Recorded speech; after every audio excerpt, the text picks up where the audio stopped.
Council of the Borough of River Edge, April 25th, 2022, regular meeting, 6 p.m. I ask everyone in a moment to stand and let us offer a silent reflection or prayer for all those in Europe, especially in Ukraine. Let us also remember all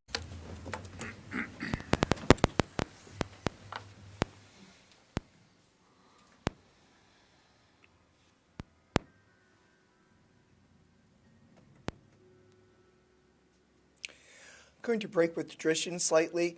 Mr. Barry, would you lead us in the salute to the flag? I pledge allegiance to the flag of the United States of America and to the republic for which it stands, one nation, under God, indivisible, with liberty and justice for all. All right. Statement of compliance with the Open Public Meeting Act. This meeting complies with the Open Public Meeting Act by notification on January 7th of this location, date, and time to the Town News and the Record, and by posting of the same on the Municipal Bulletin Board and the Borough website, and filing notice of the same with the Municipal Clerk. Roll call. Councilwoman Bastide? Here. Councilman Canigo? Here. Council President Kaufman? Here. Councilwoman Kinsella? Here. Councilwoman Molinari? Here. Councilwoman Montesano Cohen? Here. Mayor Papaleo? Here. Tonight we have the honor of several proclamations that we're going to be offering. Just 1 second, please. We're going to start with Dick Barry, Richard Barry. Dick, if you can come up with your family. Yes.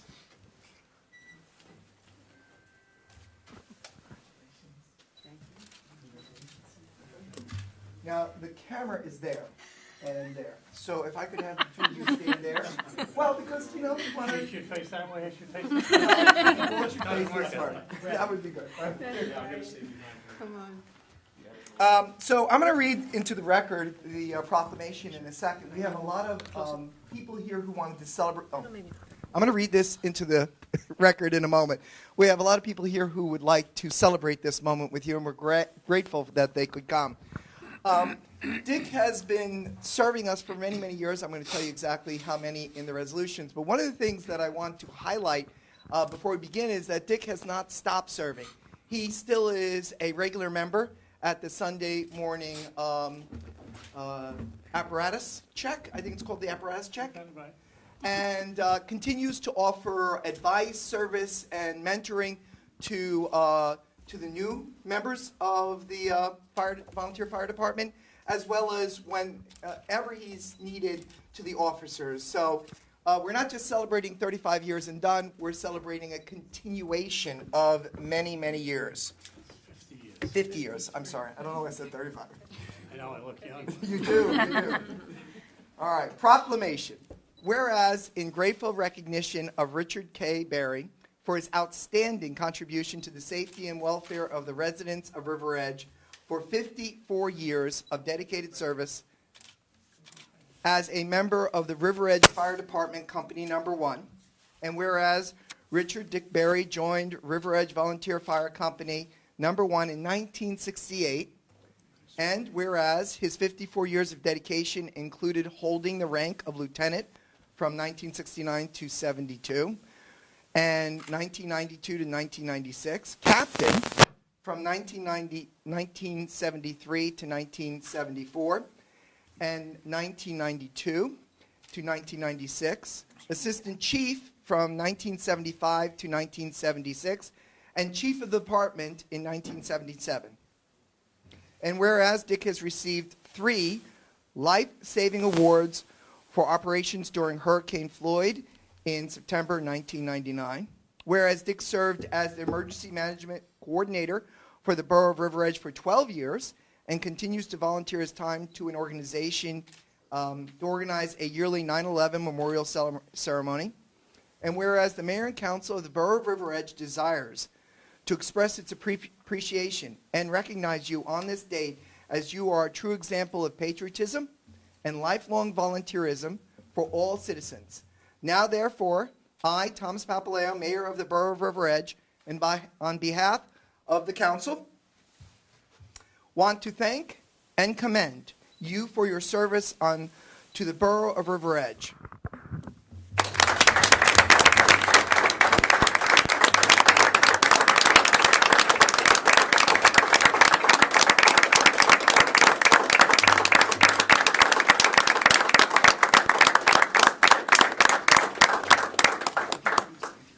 So we're not going to let them sit down quite yet. I promised Dick that he could say a few words, and because I want him to say a few words, but I don't know if you want to say a few words first. Because as our volunteer firefighters make clear to us all the time, it is their families' support and approval and understanding that makes this volunteerism so important. He's great, that's all I can tell you. And so are you. Thank you. And thanks for all you guys being out there. It means an awful lot. It's a great group of people to work with, and we learn all the time. I like teaching the younger kids, younger guys, how to operate safely. We saw that tragic event in Brooklyn yesterday. 6-year veteran of the fire department got trapped in a collapse and got killed. And it can happen to any place. And that's why we want to do it the safest possible way we can do it. And keep the training that way. It means immensely. I don't know what would happen if something happened to one of you. You're all so important people. It's a pleasure to serve with you. I enjoy every minute of it. And the training that we have now surpasses any training that we've had since I've been in this department. And that goes directly to Rob Schlossberg. Amen. Yep. He's phenomenal.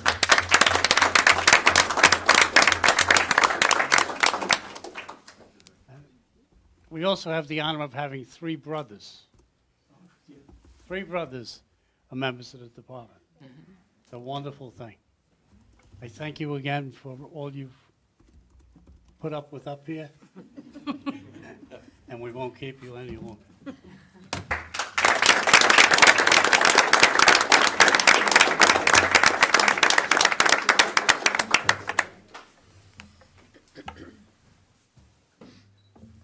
The whole council. One more on my end. Perfect, thank you. Would you like a shot with the entire fire department behind him? Yeah. Come on, guys. You got the time? Absolutely. We're going to make the time. Excellent. You got to move forward. Stand right here. No. Hold on. Stand right here. Right. No.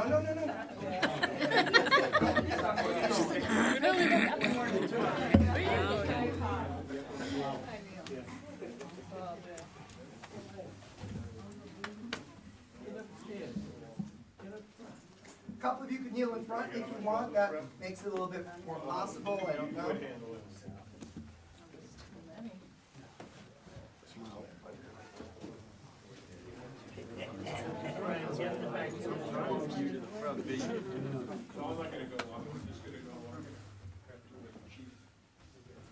You good? Sure you go. Follow the party. All right, here we go. I wasn't ready for that one. That's all right, I'll make you ready for the next one. Okay, here we go. 1, 2, 3. And one more, and I'm good. Okay, good.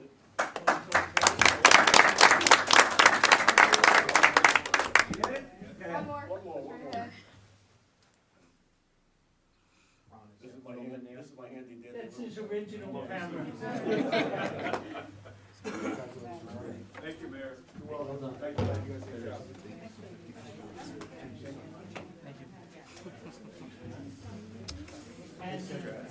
Thank you. Can you guys see that? Growing up in the town. Rob Schlossberg, I knew. How are you, man? I went to school with Neil's older son, who's passed away. Arbor Day next? It's Arbor Day. And then I know a few of them. You want to do the Arbor Day first? I don't. Sure. Thank you again. Congratulations. You're welcome. Such a nice guy. Exactly. One day he spent like 15 minutes telling the story with. Oh, you've been here. I feel badly, you you guys, there's only one person. If you were doing a bad job, there'd be a lot of people saying. Okay, so then that's a good credit then. Yeah. Great, thanks again, council, thank you. Thank you. Thanks.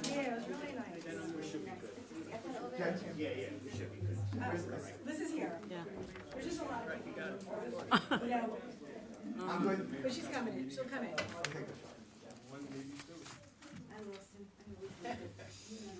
We got another one.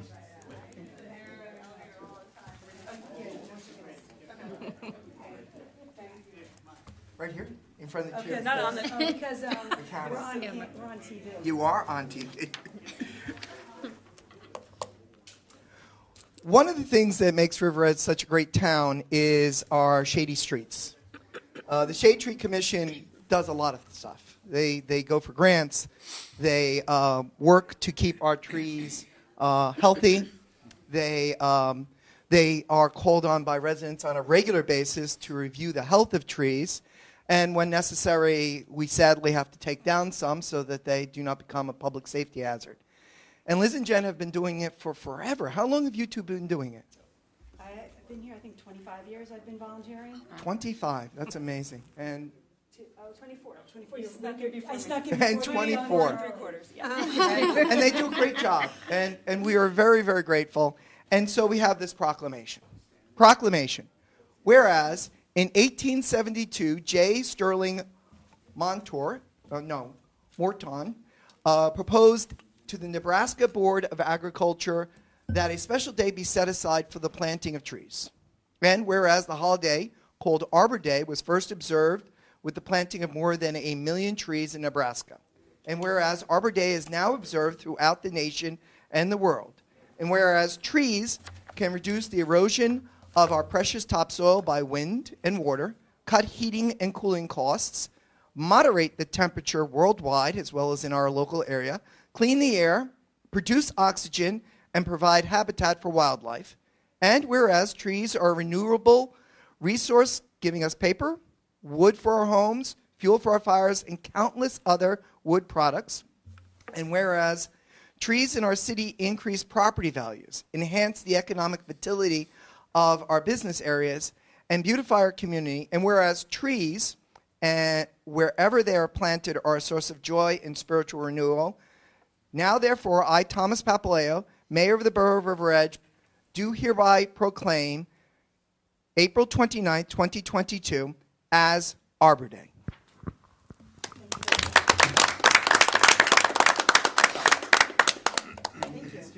Now, I hope that you will offer some comments if you wish. You don't have to. I will comment. All right. For the trees, I'll speak for the trees. So I want to thank all of you for supporting our tree program. We've had a really strong tree program for over 25 years. A really good DPW tree crew that does amazing work, and the budget, supporting the budget, and then supporting us, which is big. We've had more residents in town than ever asking for trees and calling us when trees come down, and we just had an event on Saturday that I emailed, and I think the email was down. I got to it late. We did have the emails down, but I went to Brookside Park and I got to the end of it. So you saw. So it was- I did, but yeah. tell the council and most of all, So- tell the people who are going to be watching on YouTube. Yeah, so we have two, oh, okay. So we have two newer members, and they wanted to start a yearly planting with the Scouts. So they started last year, and they're working along the Oak Paper Street.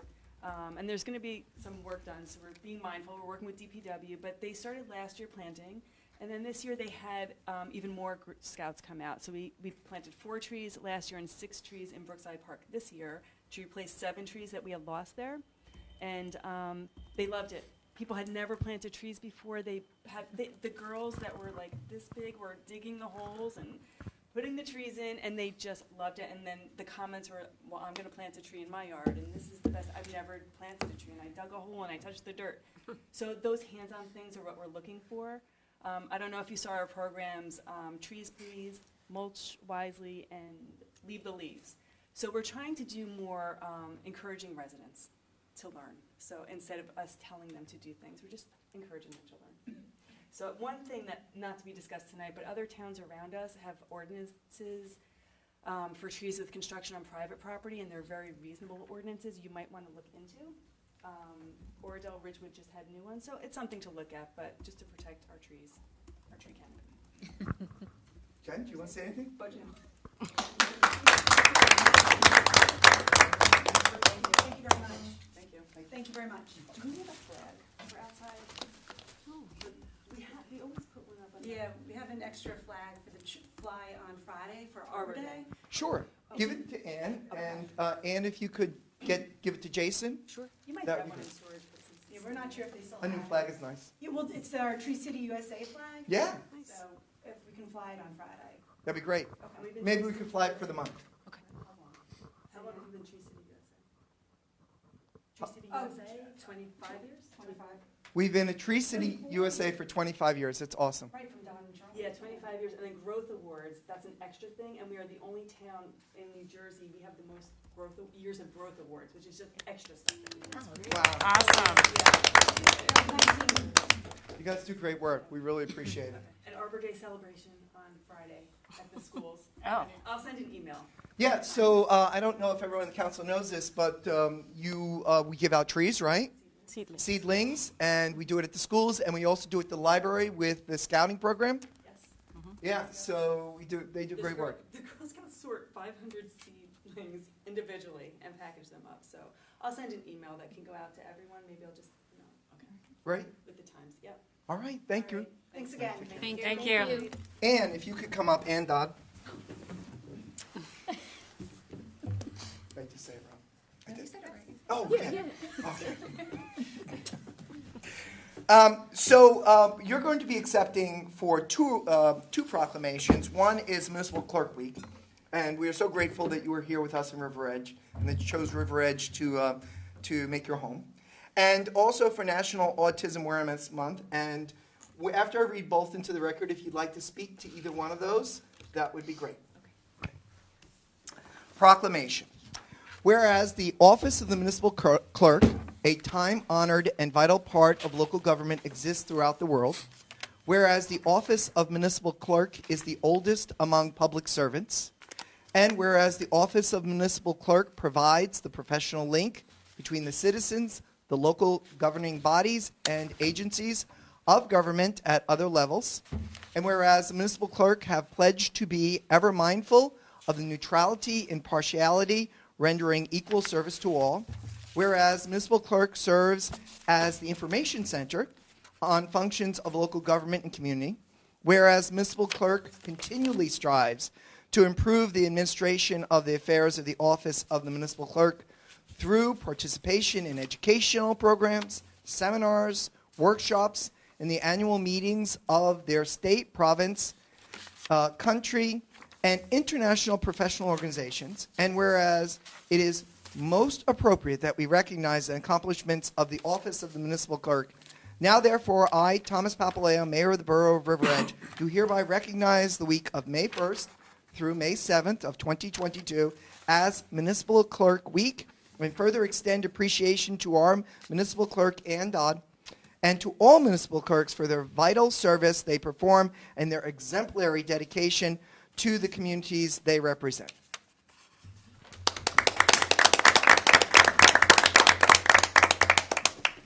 Our second proclamation is Autism Awareness Month.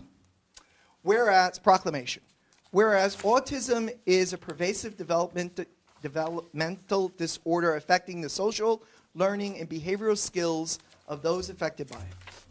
Whereas, as more health professionals become proficient in diagnosing autism, more children are being diagnosed on the autistic spectrum. And whereas, while there is no cure for autism, it is well documented that if an individual with autism receives treatment early in their lives, it is often possible for those individuals to lead significantly improved lives. And whereas individuals with autism often require a lifetime of specialized and community support services to ensure their health and safety and to support their families, resilience They manage the psychological and financial burdens autism presents. Whereas Autism New Jersey is spearheading an awareness effort in order to educate parents, professionals, and the general public about autism and its effects. Now, therefore, I, Thomas Papaleo, Mayor of the Borough of River Edge, do hereby proclaim April 2022 as National Autism Awareness Month.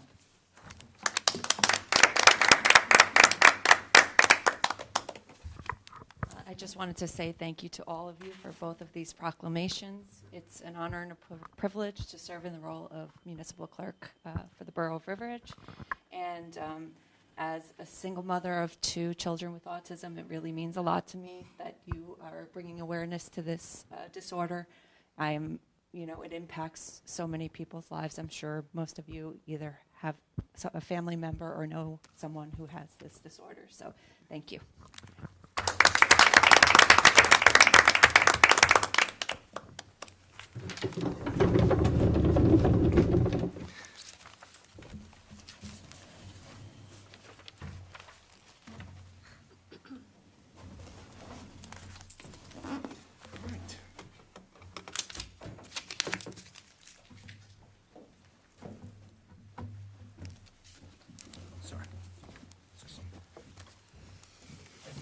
All right, everyone. So, item number 6 on the agenda, approval of the minutes of the Mayor and Council's regular meeting of March 28th, 2022. Can I have a motion and a second? So moved.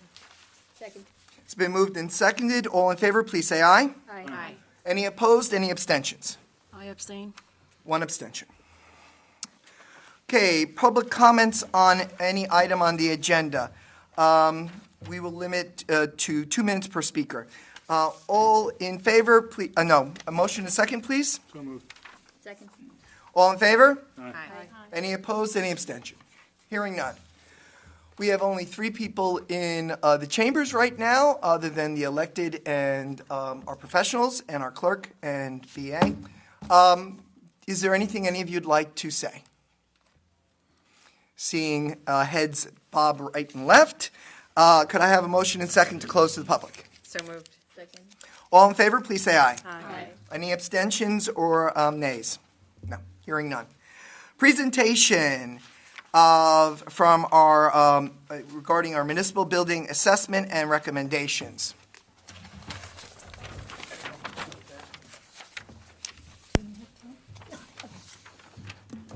I have a lot of nervous energies.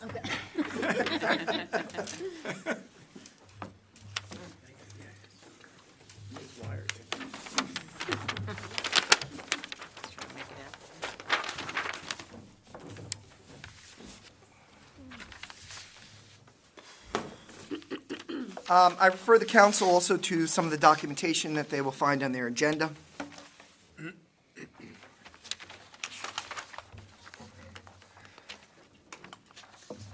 Mayor, do I need a microphone? You have one right there, but if you'd like to use this, you absolutely can. Sure. This way, we'll make sure that you're heard on the YouTube. Great, thank you. Welcome. Good evening. I'm here tonight to just give an update on what we were charged to do a few weeks back. And as the mayor said, there are some handouts that you have that I have in a larger format here to talk through. I'd just like to step back and talk about what we were asked to do. So we had a few items to take care of. One was to... Anthony, Yes. did you introduce yourself and your firm? I did not. Would you please? Sorry. Anthony Iovino from Arcari and Iovino Architects in Little Ferry. And we've been working with the borough on a number of projects in town, and we're here tonight to talk about this building that we're in. Good, thank you. So we were asked to, one of the items was to secure quotes for environmental testing for this building. You know, the building is of a certain age that likely has hazardous materials such as lead paint and asbestos. Not necessarily a threat to anybody in this building, but if you do disturbance, you have to be aware of it. Because if you're not aware of it, contractor comes in to do some work and they suspect it, everything stops. So it was tested, and there were select areas where asbestos was found. For instance, in some of the ceilings above the ceilings, you know, because this building has several layers of almost everything. In the plaster, some asbestos was found. In some of the, I think the window sealants, which is very typical of any building prior to the 70s for them. It doesn't have to be as old as the original part of this building. Again, it's not a concern until you disturb it. So we, since that's known, that helps us with one of our other charges, which was to prepare a drawing for the selective demolition and the shoring. If you remember from our earlier meetings, we talked about the necessity to bring the front part of the building, which is along Kinderkamak, down to the frame, if you will, because we know we have framing issues and we need to understand exactly what they are. And in my opinion, I still believe that it's wise to take it one step at a time, strip it down, and shore it up. So that at the end of that exercise, we can figure out exactly what is needed to fix and not guess at it, which usually leads to change order.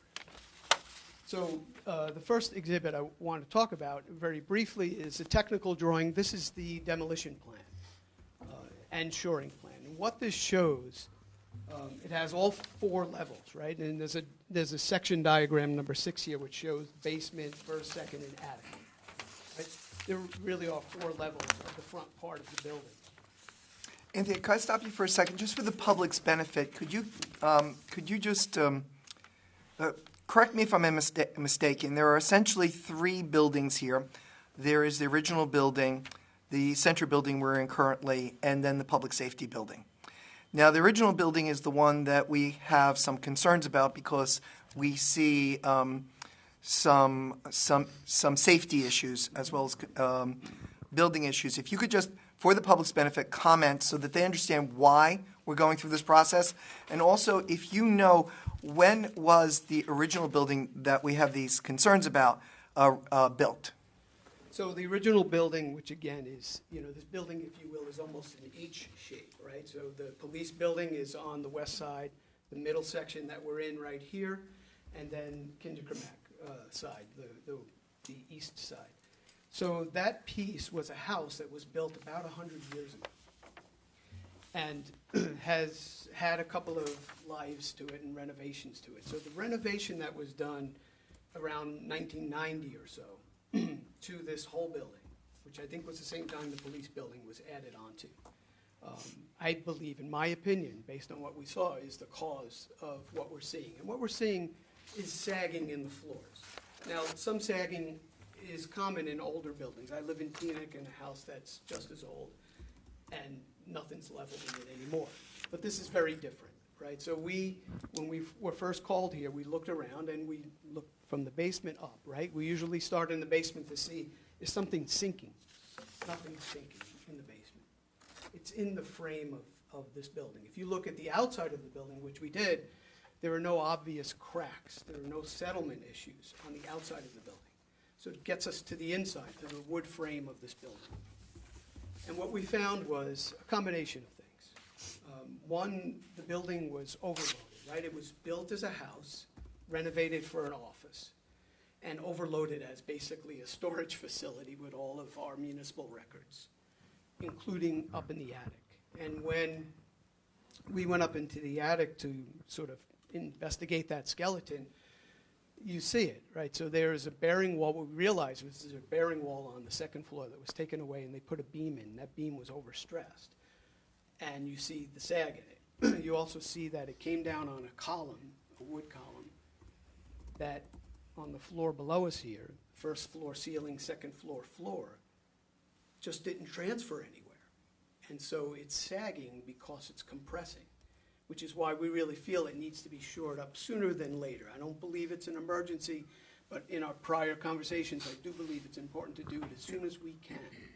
Now, what we found out by bringing in a contractor to look at that condition and what would be necessary to shore up the frame is the amount of ceilings and flooring we'd have to take away to get to the structure would be very disruptive. And now that we know that there's asbestos, we don't want to do that until your staff are out of the building. So this plan then gets us to both the shoring and that demolition. And essentially it's the scope of that. And remember, we're not taking down any walls. we're just taking the plaster and the layers of material off the walls, off the ceilings, and off the floors. And at the end of that exercise, we should be left with the wood frame, like as if you see a house being built, and a wood subfloor. And then that'll expose everything we need to see. And then the shoring will keep it in place until we're ready to move forward. Right? So that essentially was the first elements of investigation. The second part of our investigation was about planning and programming. You know, what could we do with what we have, right? And for me as an architect, the first thing I want to know is, what do you need? So one of my other exhibits is this chart which lists on the first and second columns, it lists all of the departments and spaces that you have right now. The next column says existing area. Basically, it's an accounting of the square footages of all of these spaces, from this wing to the east wing. The second, or the next column over says proposed areas. And that is a reflection of what we'll talk about in a second with the floor plans that I have with me as well. They, if you notice at the bottom of those two, they end with the same area, 6,056 square feet. So we're not adding or reducing, we're reshuffling. During this exercise, which involved meeting with the administrator, the DPW, the finance department, and the building departments, I met with them all to talk about what the needs are, right? This isn't just what I'm making up. It's listening to them in terms of their staff needs, current, past, future, their filing needs, their visits with the public, just the overall flow. And what I created was a required area column. And I think minimally in an ideal world, this is what would be good for this borough, right? Not so much for this building per se, right? So each department, some grow and some shrink. Some of the big ones here are, this room that we're in, right? If we were designing a new council chambers, which you also use for planning and zoning, I know you don't use it for court, but nonetheless, a room for this size town would probably be about 40 by 50, 40 wide by 50, 2,000 square feet. I mean, you make do with what you have, and that's in our area in Bergen County. Every building has been like this, and I know some are newer at this time. Other things like, and I have some highlights in green at the bottom left, the building support area. If we do any changes that we're adding space, in my opinion, we need a second legitimate fire stair, right? We have these fire escapes on both sides, and like from the administrator's office, you got to climb out a window to get to it. If we add space, we need the second fire stair. If we don't add space, I don't believe the building code will trigger that stair. A couple of other things to keep in mind. If we were to expand this room that we're in, which is an assembly use, which is different than an office, a business use, and it's on anything but that first floor, we would have to add fire sprinklers to the rest of this building. You have them in the police department, but you would have to add it to the rest of this. You may elect to want to do that anyway. It's not a bad thing to do. And one of the things I'd love to find out is the fire service large enough to handle that? Because it's not a big expense when the building is already cleaned out, if you will. We went through each of those departments and, again, added, push and pulled a little bit here and there. But for the most part, I didn't think it was that dramatic, but it gets up to almost 9,500 square feet, 50% more than what you have now. And I will tell you this, that whenever we do this kind of math, it's one thing when it's here in numbers, it's another thing when we lay it out. Right? You gain space and you lose space as you sort of Tetris these spaces together. So this is a rough target of where we would be. I just wanted that to be out there. I wasn't asked to do that, but as an architect, I thought it would be worthwhile information for the governing body to know. And we can come back to that in a moment. The next half of this, if you will, was the planning of what we can do with the space we have. So on these two plans, and you do have the color version, right? This right here is the first floor.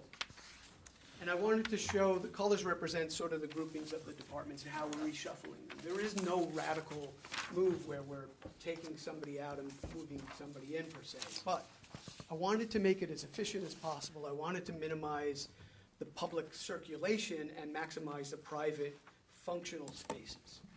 And I'm really changing, if you will, everything that's on the east wing. This center section really doesn't change, again, because I'm relating it to our charge of demolition reconstruction. So on this plan that we have here, the yellow is finance, which is below us, finance and tax collection, that stays as is. We take the east wing and we're essentially flipping it, because right now the building department is to the south corner, right? And the health department is up on the north corner. But the public really have to travel far to get up to the health department, and I wanted to flip that, and the building department's needs were greater in terms of space right now. So what you see is on this graphic, the green is all of land use and building and tax assessor together, because I know a lot of people share desks right now. Here I'm trying to get them their own desks. So if you imagine at the bottom of this plan is Tenny, and you walk in as you do now, and you turn right, the building department window would be here where it says land use, right? And so a large desk, it could be a large roll-up window where you have room to spread out plans, a bit of a waiting area. And then next to that, we have a land use and tax assessor and some cubbies that would be there next to the windows, the large format printer, copier that the building department needs. The plan desks in the upper left of that green area are shared workspaces that they really don't have now, right? Because we have a number of part-time code officials. And then the code official himself, the full-time code official, is in the right corner. At the bottom of this page, the cream color here is the entire health department, where we have the one larger office that has room for 2 desks. In the lower right is the nurse's office, and off the nurse's office is the exam room. And then from the exam room is a bathroom. So if I'm doing, and this depends on your needs, not every town has this, but if we have a legitimate nurse's exam room, we need the lav right off of that, in case somebody is ill and you need to do samples, et cetera, as well. I will say, too, that again, remember, I'm working with not a blank canvas, but what you have, right? And this building right now it's really in thirds, the east wing, if you will, right? So like where Lizette's office is, there's a big bearing wall there with an old chimney right in that wall. The same thing happens on the bottom, right? So the big gray area that you see between nurse and health, those 2 rooms, it's a bearing wall that has chimney in it. And you'll see that in the basement, and you'll see it all the way up.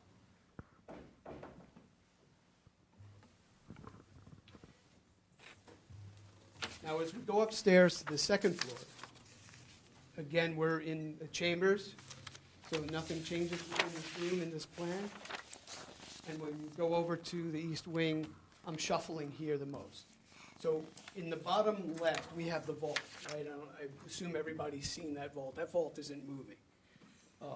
And we do need it. You know, you need it for vital records. But what I want to do is I want to take the clerk and deputy clerk and give them individual spaces that are on that end of it. Right now, they all sit in one big room that you walk through to get to Lizette's office. So they would have spaces, and the deputy clerk would really be the person who would greet everybody. So we can still manipulate what the layout is, but the idea is that if somebody needs to see Lizette, they're going to go to the deputy, they're going to go to the first window they see. And in this case, it would be the deputy clerk. We also have on the hallway side a break room, very small break room, but nonetheless, it's for all the staff, which is why I wanted it to be out in the hallway. And it could also be for an evening like this, where if you need to get a cup of coffee, it would literally be right next to the stair right there. And there's also an additional public bathroom. It's both the staff and public bathroom, but in evenings like this, it could be opened as public, but it's essentially locked for staff. From there, you would step inside a private zone, so have a door above, right below the word corridor. And the idea is that, you know, you can interact, the staff can interact with each other without going through to the public. So the first room you see says mayor/recreation. That's my only question right now, right? Because I was asked to look into moving the recreation department in the basement of the police department up. And my question, stepping back objectively, is do we need, no disrespect, but do we need the mayor's No, we don't office? need a mayor's office, Because most towns don't have one. and we don't use it. Right.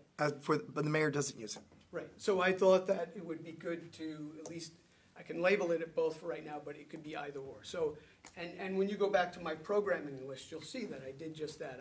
I swapped out one for the other.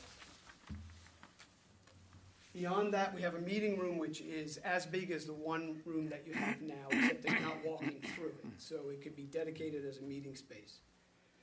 And then at the top of the sheet is the administrator's office.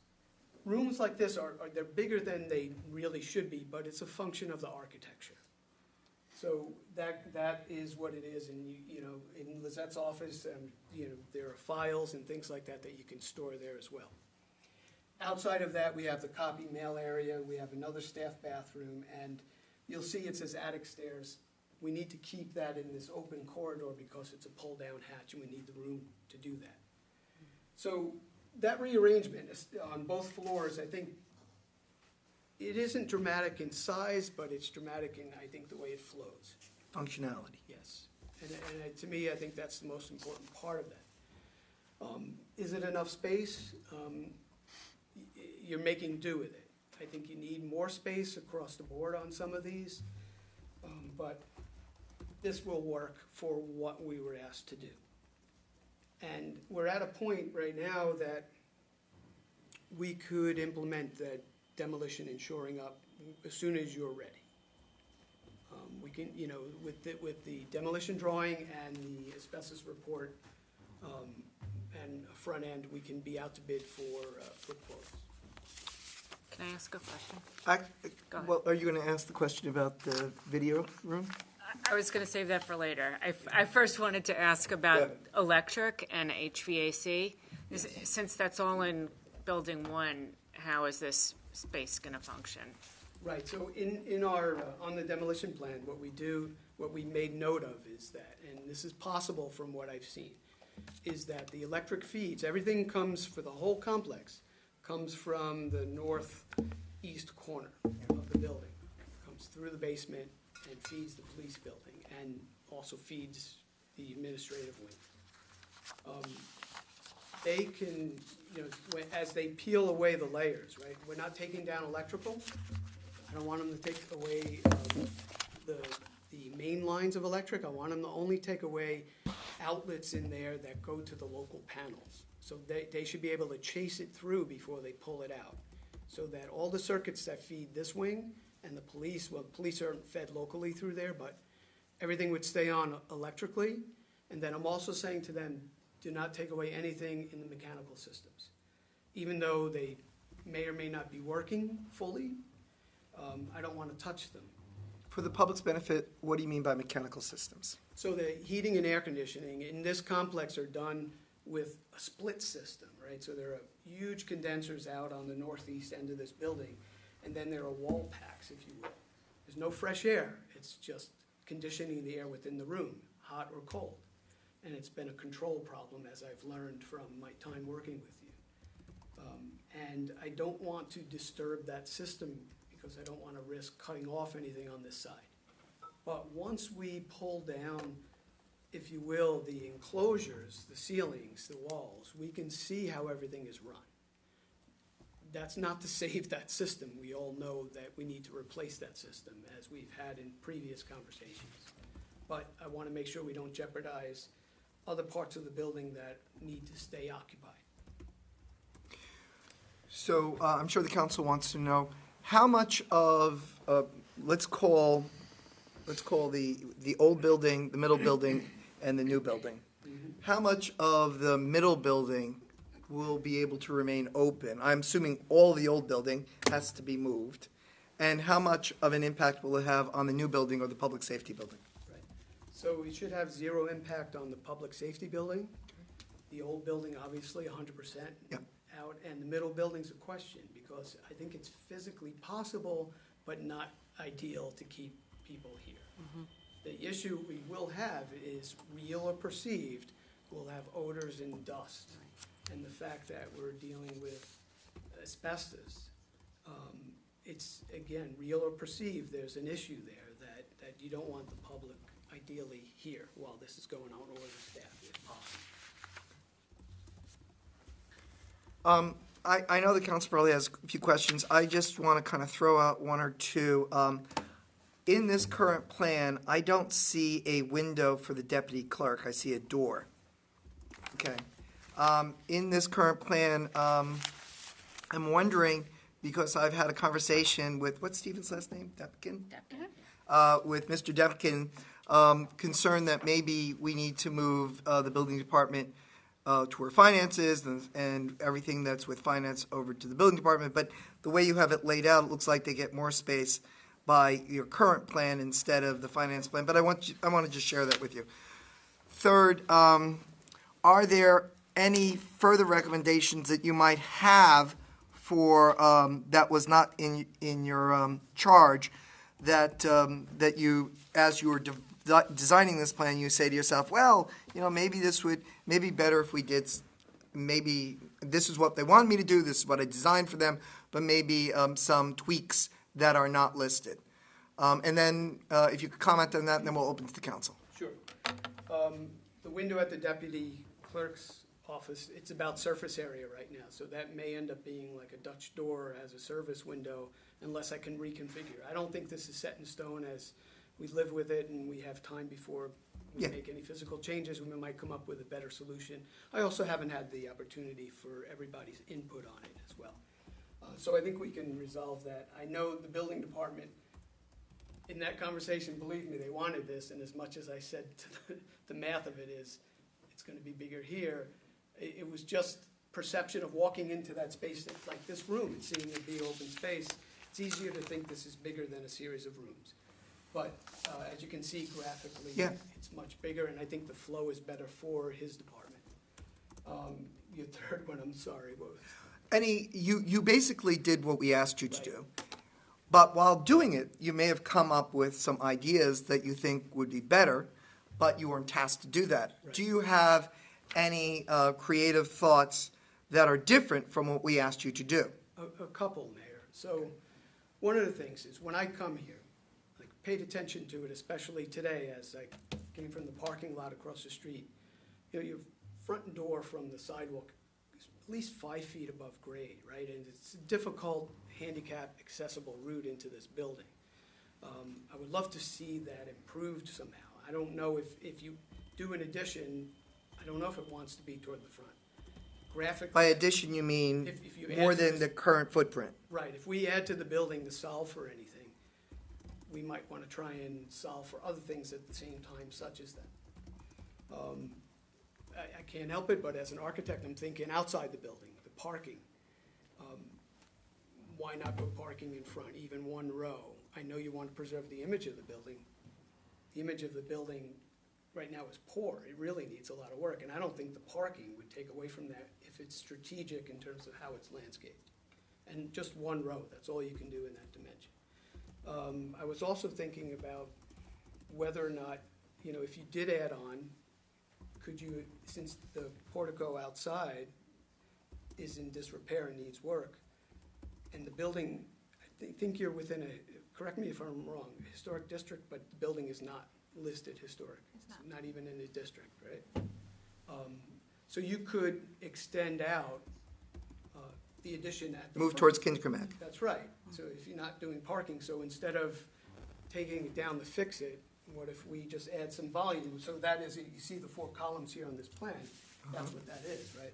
So, even if it just came out 30 feet or something like that, if you imagine that volume as a square, it would be a lot of space.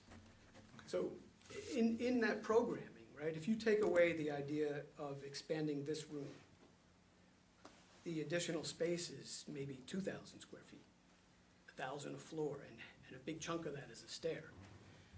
So there are ways, I think, to solve the functionality of the whole complex with parts here and there. And look, the bigger thing to do is to step back like some other towns and say, let's take it away and start over again. I don't know if we want to do that. I know this council is wonderfully fiscally conservative, which is great, and the people of River Edge appreciate that. But at the same token, there can be made an argument that if we're going to be doing all of this major construction, why not do a little bit more, since the cost is already, and it would actually be cheaper. I don't know if the council wants to do that or not. And I know the council will not hold you to it, but say we did, because this is the first I'm hearing about bumping out front, but I think it's an idea to consider. If we were to do that, could we get an estimate, two estimates, one leaving things the way we are, and one with bumping out by 10, 20, 30 feet? And we're not going to hold you to it, but what would that add to our current estimated cost? Ballpark. Right, so it's an equation that depends on the size of it versus the rate of it, right? And I think that what I can comment on more definitively is the rate of it right now. And I would say based on, for instance, recent bid, Leonia Police and Court Building. Right? The building, if I exclude out the site costs, was $435 a square foot. Okay. Which is lower than expected. We had 17 bidders. I had 4 public projects recently with 17 to 20 bidders. That tells me something that, it isn't, that people don't want to touch public. I've seen it where nobody bids on public work because they make more money in the private sector. So I think, I don't think it's an awful time to plan for this, where if you were, any of this work, whether it's the renovation or an addition, is happening at best toward the end of this year. And I'm hoping that things are different in terms of the construction environment. So what I would say to you is, if for planning, Mayor, 500-foot minimum, but you don't have a lot of feet. It's not 15,000 square feet. We're talking 2,000 to 3,000 square feet. And when you have the smaller amount of square feet, you lose the economy of scale, and that square foot number can go up. So it really depends on what we're doing. If we introduce fire sprinklers to the whole building, if we introduce something else, et cetera, it's layers of material, it's layers of information that add or take away from the cost. So at this stage, that's about all I can contribute to that. Council President. So are we going to replace the electric and the mechanical? I wasn't clear. Yes, sorry. So Okay. To your question earlier, I thought it was purely about what are we doing for demolition. So I see that as first step demolition. The demolition needs to be taken all the way once we know what it is we're doing. And no doubt about it, the plumbing, the electrical, mechanical need to be new. Right? In whatever area we're working in, they're going to be new. Just for the public's benefit, I think this new heating system has failed 2 to 3 times a year. And it has left our staff in rooms that have dropped to 40 degrees, I think, at times. I have sent staff home, so it's too cold. Yeah. And in the summer, the air conditioning has also failed. That's why I'm saying 2 to 3 times a year. So once in the winter, once in the summer.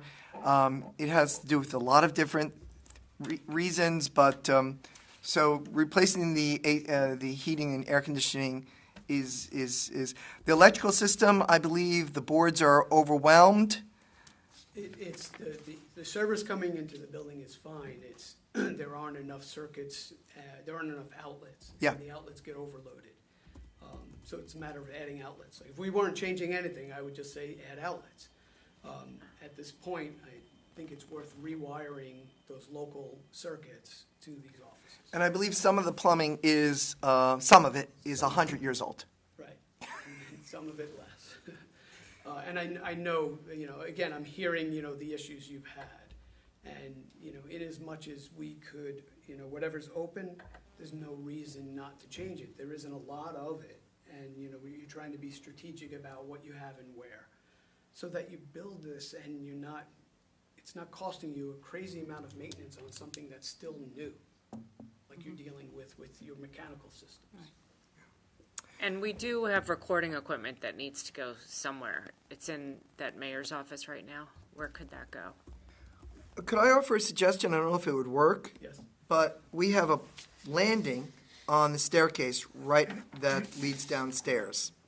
And you can see it, it says in your drawings, it says, no, you have it written down as stair one. Oh, yes. See where it says stair one? Yep. And we have this bump out over here, which is where some of the other equipment is. Uh-huh.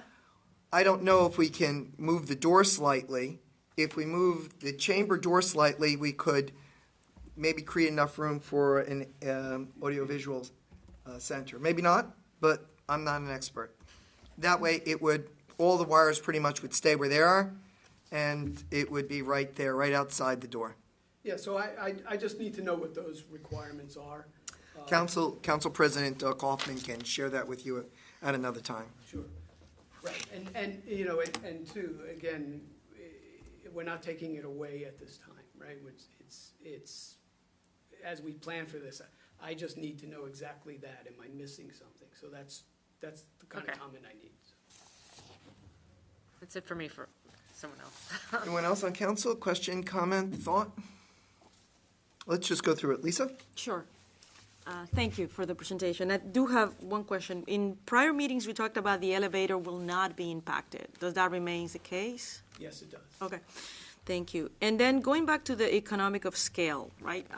And I'm not gonna hold you against to it, like the mayor said, but if we do as much as we can at once, obviously there is a less budget impact, perhaps because we're doing it all at once, as much as we can. And then there also the impact of relocation of the staff. So if we do as much as we can, just taking advantage of the economy of scale and hoping that we get a better quote because of that, how long would that impact the relocation of the staff based on what you just explained to us? So basically, the difference between just renovating and adding and renovating. Probably would add, my guess is about 6 months to that window, because the renovation piece is probably going to take at least that amount of time. And I know Lizette and I have had some conversations about it, but once we nail down exactly what we're doing, we can pinpoint a reasonable amount of time to plan for. Can I ask a clarification question? Are you saying that the current plan is 6 months from the minute we finish demolishing to the minute we get back in the building? Depends on whether you're really starting or not at that time, right? So, from even where we are today, for instance, right? If it's gonna take some time I know you're looking for places for the staff to go, and for them to actually go there, it's gonna take time. While we're ready to go, for the most part, with that initial demolition, we then need to do the planning, taking these documents and making them a construction set of drawings ready for bid. That won't take that long, but now if we add in doing the documentation for an addition, that's a bit longer, but So- not extreme. Yeah, no, so that's where my clarification, I'm glad I asked that question. What would be the timeline from the moment we have to move our employees out to the moment we have to move our employees back in? Ballpark. Would it be 6 months, 5 months, 4 months? Probably all in terms of furniture in and out, you need to plan for a year minimum with the renovation, just to have that cushion.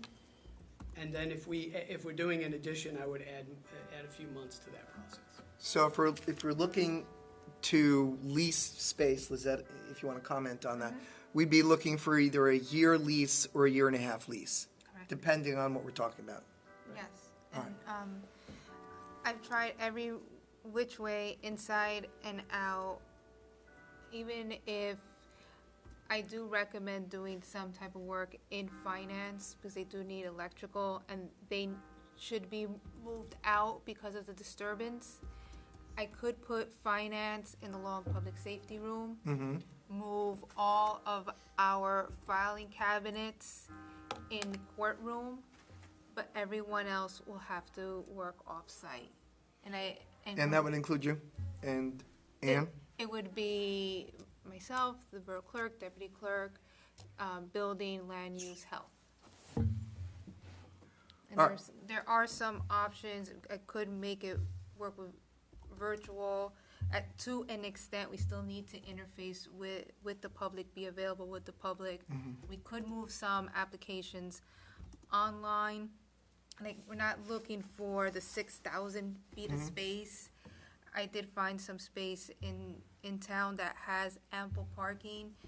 And I'm trying to be very conservative with the financing part, because I live in a town that took out an $18 million bond. I wouldn't want to do that here.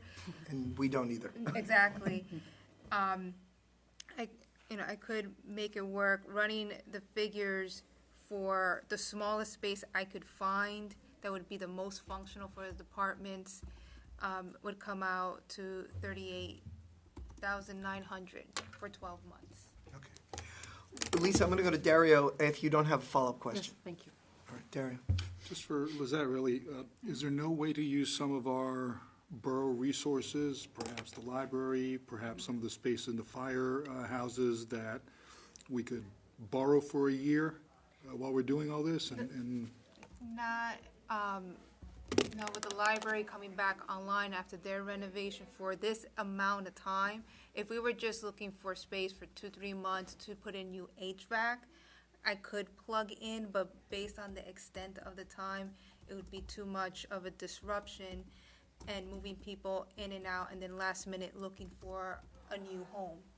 And all the files and directing the public where to go. You don't want to tell people, okay, you want a garage sale permit, you could go see the borough clerk in the library, but then in 3 weeks, you have to go to the fire department, and then in so many months to another place. We're trying to provide the least amount of disruption. Plus, we're going to have to do operations. infrastructure when it comes to phones and computers. Yes, with the computers, it shouldn't, with the phones, I don't believe it would be an issue, because the way our phone system is, it would be easier to transfer Oh, the okay. lines, and for those of us that have a borough cell phone, we could put the landline phone to go to the borough cell phone. Oh, good. Dario, follow-up? no, that's it. Thanks. Ellen? I don't have any questions at this time. Claudiana? No questions. Indira? Just one, is there any green? Indira, you might just want to pull your Oh, mic towards sorry. yourself so that you get picked up. Is there any green technology that you're gonna be putting in whatever you're renovating? I would hope that we would. At this point, we aren't at that level of thinking about what goes in. We're still taking stuff out. Got it, okay. But that's something that you would anticipate doing? Yeah, and I'm a LEED accredited professional. I don't think this should be a LEED certified building for what we're doing, but that doesn't mean you can't do green elements that don't cost extra, right? So there are easy things to do. So we can certainly talk about that when we develop. Michelle? On that note, should we move to a flat roof so we can, I don't know, make it green up there or put HVAC equipment No, up there? I wouldn't say so, right? So like your roof, in everything we looked at on your building, right? It wasn't about the skin of the building, it wasn't about the roof of the building, the paint on the windows and the pediment outside, there's rot out on the wood surfaces out in front of the building. But other than that, that I've seen, it's okay. I know there are some leaks where this building connects to the police building. And I know police building has some other water issues at the wall, but this structure, I wouldn't take the roof away to do that. It kind of almost goes against, taking away something that works, kind of goes against that green idea. Okay. Because it's there, it's found, if you will. Ellen?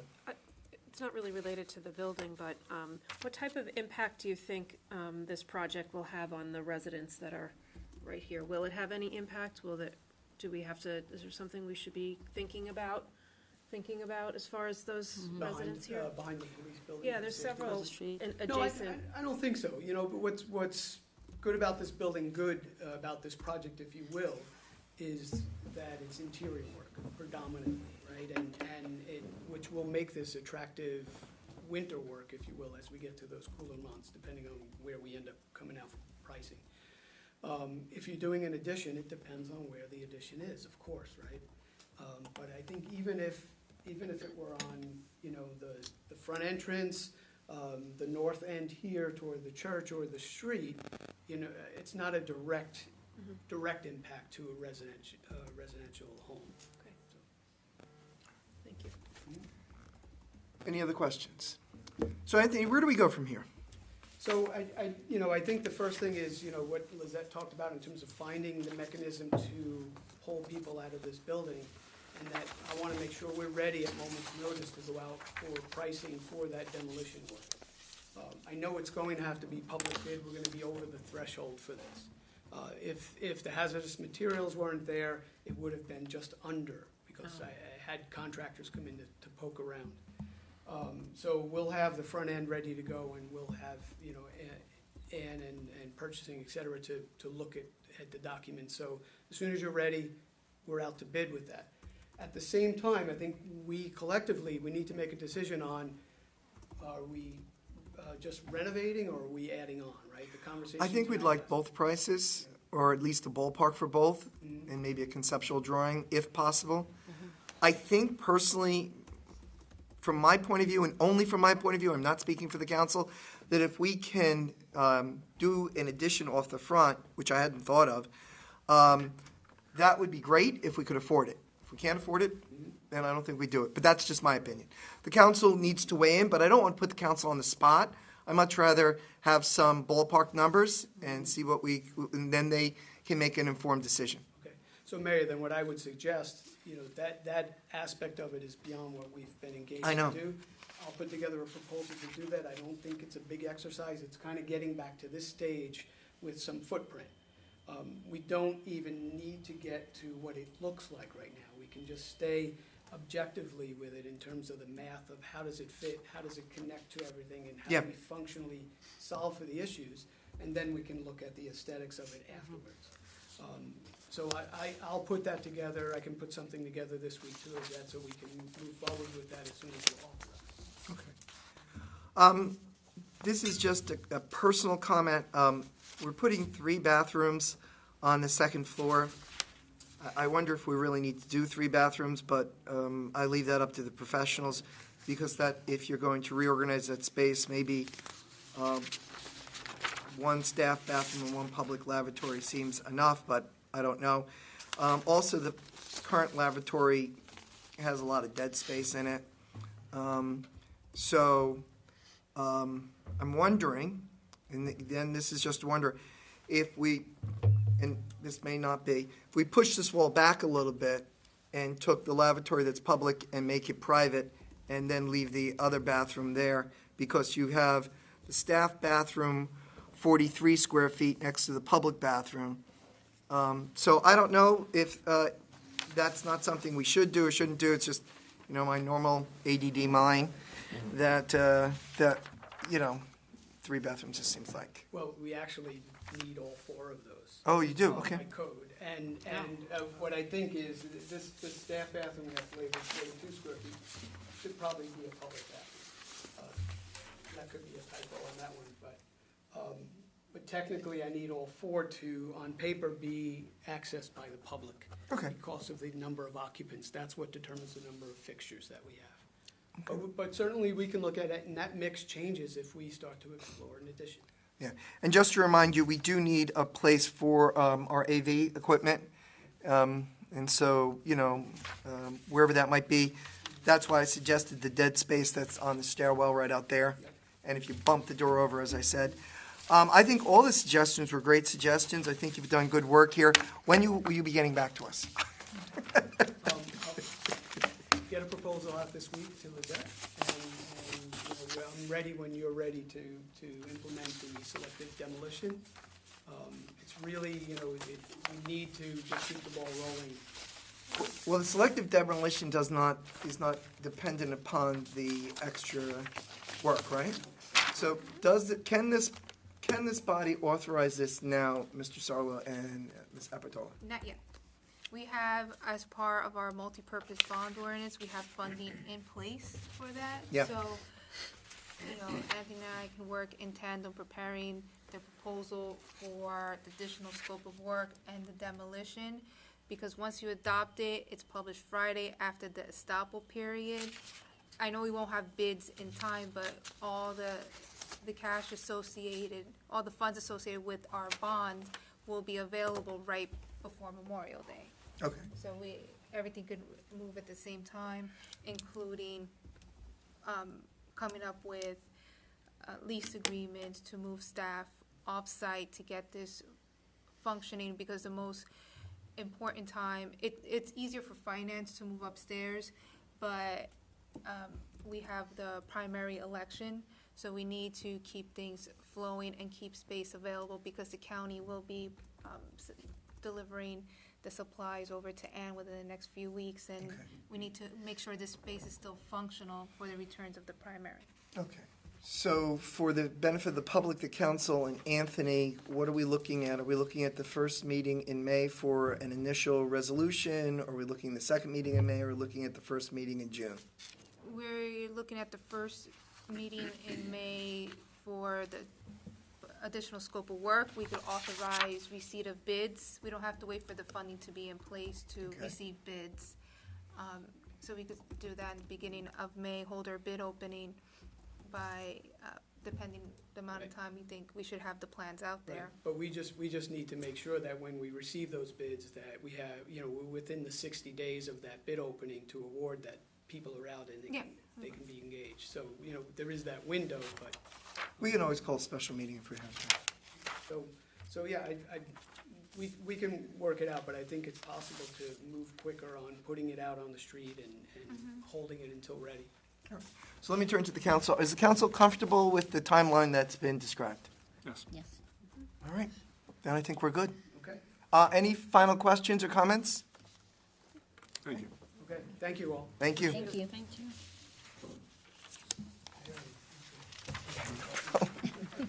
Good job, Anthony. Thank you. Thanks very much. Thank you. I think since it's now 7 o'clock, Yeah, we can move towards at least the hearing on the budget, since we have our CFO yes. here and he has other engagements. So without objection, we're going to amend the agenda, and we're going to move straight to the hearing on the budget, which is Resolution 22-143. resolution, so item number 16. Which I don't see, oh, yeah, I do. Item number 16. So we're going to go from where, we just finished agenda item number 8. Without objection, we're going to move to item number 16, public hearing. Is there any objection? Hearing none? So how do you want to approve? Do you want him to come and present? Do you want us to move 22-143? How would you like to proceed? I think what should be done is give a quick overview of the budget and explain what self-examination is, and we could move forward with the resolution to adopt the self-examination, reading the budget by title only, and have the hearing on the budget and adopt. Okay. Chris, if you could come to the center table and speak into the mic that is there, and if you could introduce yourself to the public, your name and title. Absolutely. Thanks, Mayor. Chris Battaglia, Chief Financial Officer. And go through this list with you. So the self-examination of the budget, the state works, the Division of Local Government Services works on a 3-year rotating schedule. Every third year, they examine our budget in detail. This year, we're in one of the 2 years where we are self-examination. In order to qualify for self-examination, there's a list of criteria. We've met all the criteria. It's just a matter of authorizing us to do so via resolution. We've done this in the past, any year that we qualify, so this is not something that River Edge hasn't seen before. With that, there's a certification on my end that all the math checks out. Anything that the division would normally be checking, I've checked, and I'm certifying that, as far as I'm concerned, we are in compliance with everything we're required to be, and that we can move forward. So that's really it on the self-examination resolution. I don't have too much to share on the actual budget. We had our 2 Saturdays. We went through line by line. And I've been saying this for the last couple of years. It's really a pleasure doing this with River Edge because, you have a CBAC, you vet out the budget, you give everybody an opportunity, over, about 8 hours on Saturday mornings to ask every question that you can possibly ask.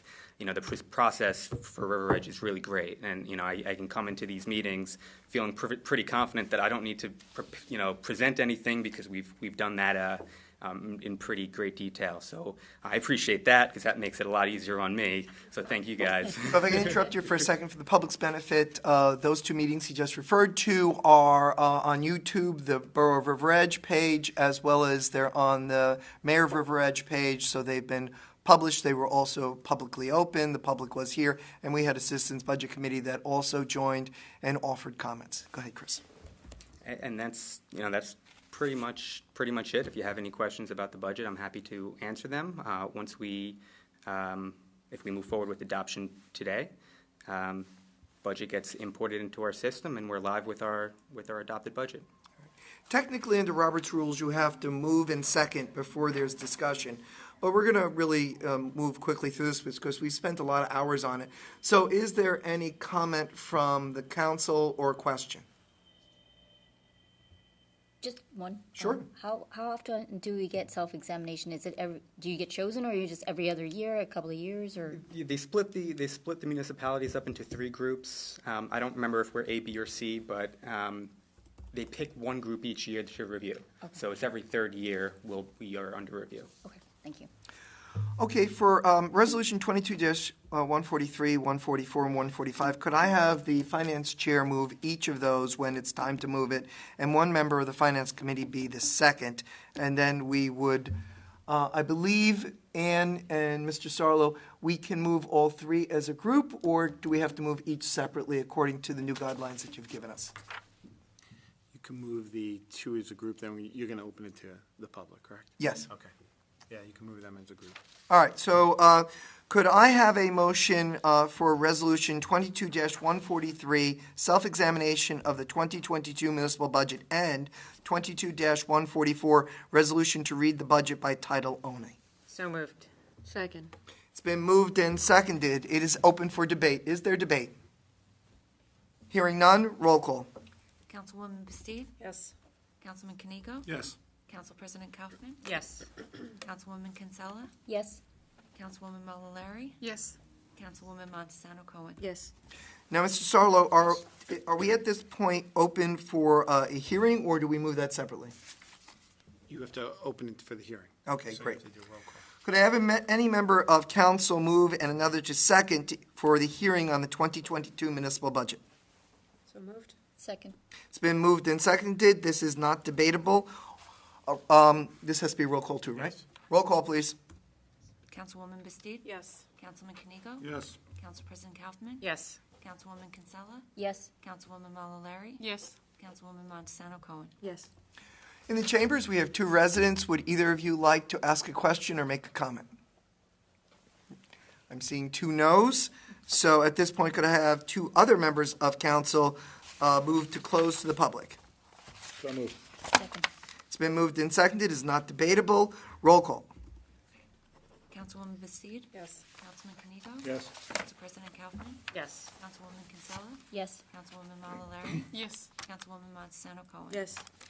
Okay, could I have the finance chair and one member of the finance committee move Resolution 22-145 adopting the 2022 municipal budget? So moved. Second. It's been moved and seconded. It is open for debate. Is there debate? Hearing none, roll call. Councilwoman Bastide? Yes. Councilman Kanigo? Yes. Council President Kaufman? Yes. Councilwoman Kinsella? Yes. Councilwoman Malalari? Yes. Councilwoman Montesano Cohen? Yes. Okay, Lizette, should we now move to the public hearing on the submission of the Bergen County Trust Fund grant? Is that where you'd like for us to move next? Thank you, Chris. Next, Thank you. ordinances. We have to do the Go ordinances. back to 15. Monthly reports. All right, so we're actually going to go back to number 9. Number 9 is not actionable. We are simply, it's an agenda item telling the public that we have certain reports that are available. We are highlighting the Historic Commission, March 2022, Library Board of Trustees, April 2022, Land Use Board, March 9th and March 23rd, Tax Collector Report of March 2022. Any member of the public can contact the clerk and get a copy of those reports if they so wish. And then we go move to 15. Okay, We're going to skip the first reading and resolution. We're going to skip payment of the bills and for discussion, and we're going to go straight to second reading and hearing on ordinances. All right. So, I need to read this into the record? Yes. Good. The following ordinances, we're going to move this as a group unless a member of council wishes to separate it for a separate vote or debate. The following ordinances published herein are first read title only on March 28th, 2022, and posted on the bulletin board outside the clerk's office. Ordinance 22-4, the ordinance to fix the salary, wage, and compensation of officers and employees of the Borough of River Edge in the County of Bergen and the State of New Jersey for the year 2022. Ordinance 22-5, calendar year 2022 ordinance to exceed the municipal budget appropriation limits and to establish a cap bank. Ordinance 22-6, bond ordinance to authorize the improvement of Burgood Road, Section 6, in and by the Borough of River Edge in the County of Bergen, State of New Jersey, to appropriate the sum of $321,000 to pay for the cost thereof, and to appropriate a state grant to authorize the issuance of bonds to finance such appropriation, and to provide for the issuance of bond anticipation notes in anticipation of the issuance of such bonds. Ordinance 22-7, bond ordinance to authorize the making of various public improvements and the acquisition of new, additional, or replacement equipment and machinery, new informational technology equipment, new communication and signal system equipment, new additional furnishings, and new automotive vehicles, including original apparatus and equipment in and by and for the Borough of River Edge in the County of Bergen, State of New Jersey, to appropriate the sum of $5,490,468 to pay the cost thereof, to appropriate various grants, to make a down payment, to authorize issuance of bonds to finance such appropriation, and to provide for the issuance of bond anticipation notes in anticipation of the issuance of some bonds. Now, if I am correct, under our new procedure, what we're doing is we're moving it and opening to the public simultaneously. Then we will have a second vote for approval, which if we need to break it out, we can. Okay?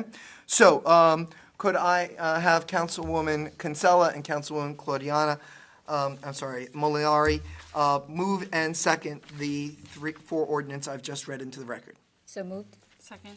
Roll call, please. Oh, wait. This is open for debate. No, we're opening it to a hearing. Roll call. No, voice vote. Voice vote. We can do voice vote. Yes, it's only when you're adopting. Yes. All right. All in favor, please say aye. Aye. Any opposed? Any abstention? Hearing none. We are now open to the public. That's you two. So I see nods of no. All right, then if I could have Councilwoman Bastide and Councilwoman Montesano Cohen move to close to the public. So moved. Second. All in favor, please say aye. Aye. Any opposed? Any abstention? Okay, we will now need a motion and second to approve 22-4 through 22-7. Could I have Council President Kaufman and Councilman Kanigo? So moved. Second. It is now open for debate. Is there debate? Hearing none. Roll call. Councilwoman Bastide? Yes. Councilman Kanigo? Yes. Council President Kaufman? Yes. Councilwoman Kinsella? Yes. Councilwoman Molinari? Yes. Councilwoman Montesano Cohen? Yes. All right, that is unanimous then. Where do you want us to go now, Lisa? Do we go to 16B or do we go Yes, back? let's wrap up the public hearings with the open space trust fund Okay. applications. Okay, so we're going to first open to the public and then we're going to approve it. So, this will be resolution 146, correct? Okay. Public hearing, so I'm going to need a motion and second from any member of council. Public hearing on the submission of the 2021 Bergen County Trust Fund grant application. Application of the Borough of River Edge for Bergen County Trust Fund Municipal Program for Park Development Grant Fund for 2021. And this is resolution 22-146, authorizing submission of grant application for repurposing Bergen County Trust Fund Municipal Program for the Park Development of 2021. Could I have a motion and a second? So moved. Second. All in favor of opening to the public? Aye. Any opposed, any abstention? We're now open to the public. Back to you two. Two nods of no. Could I have any member of council move to close to the public?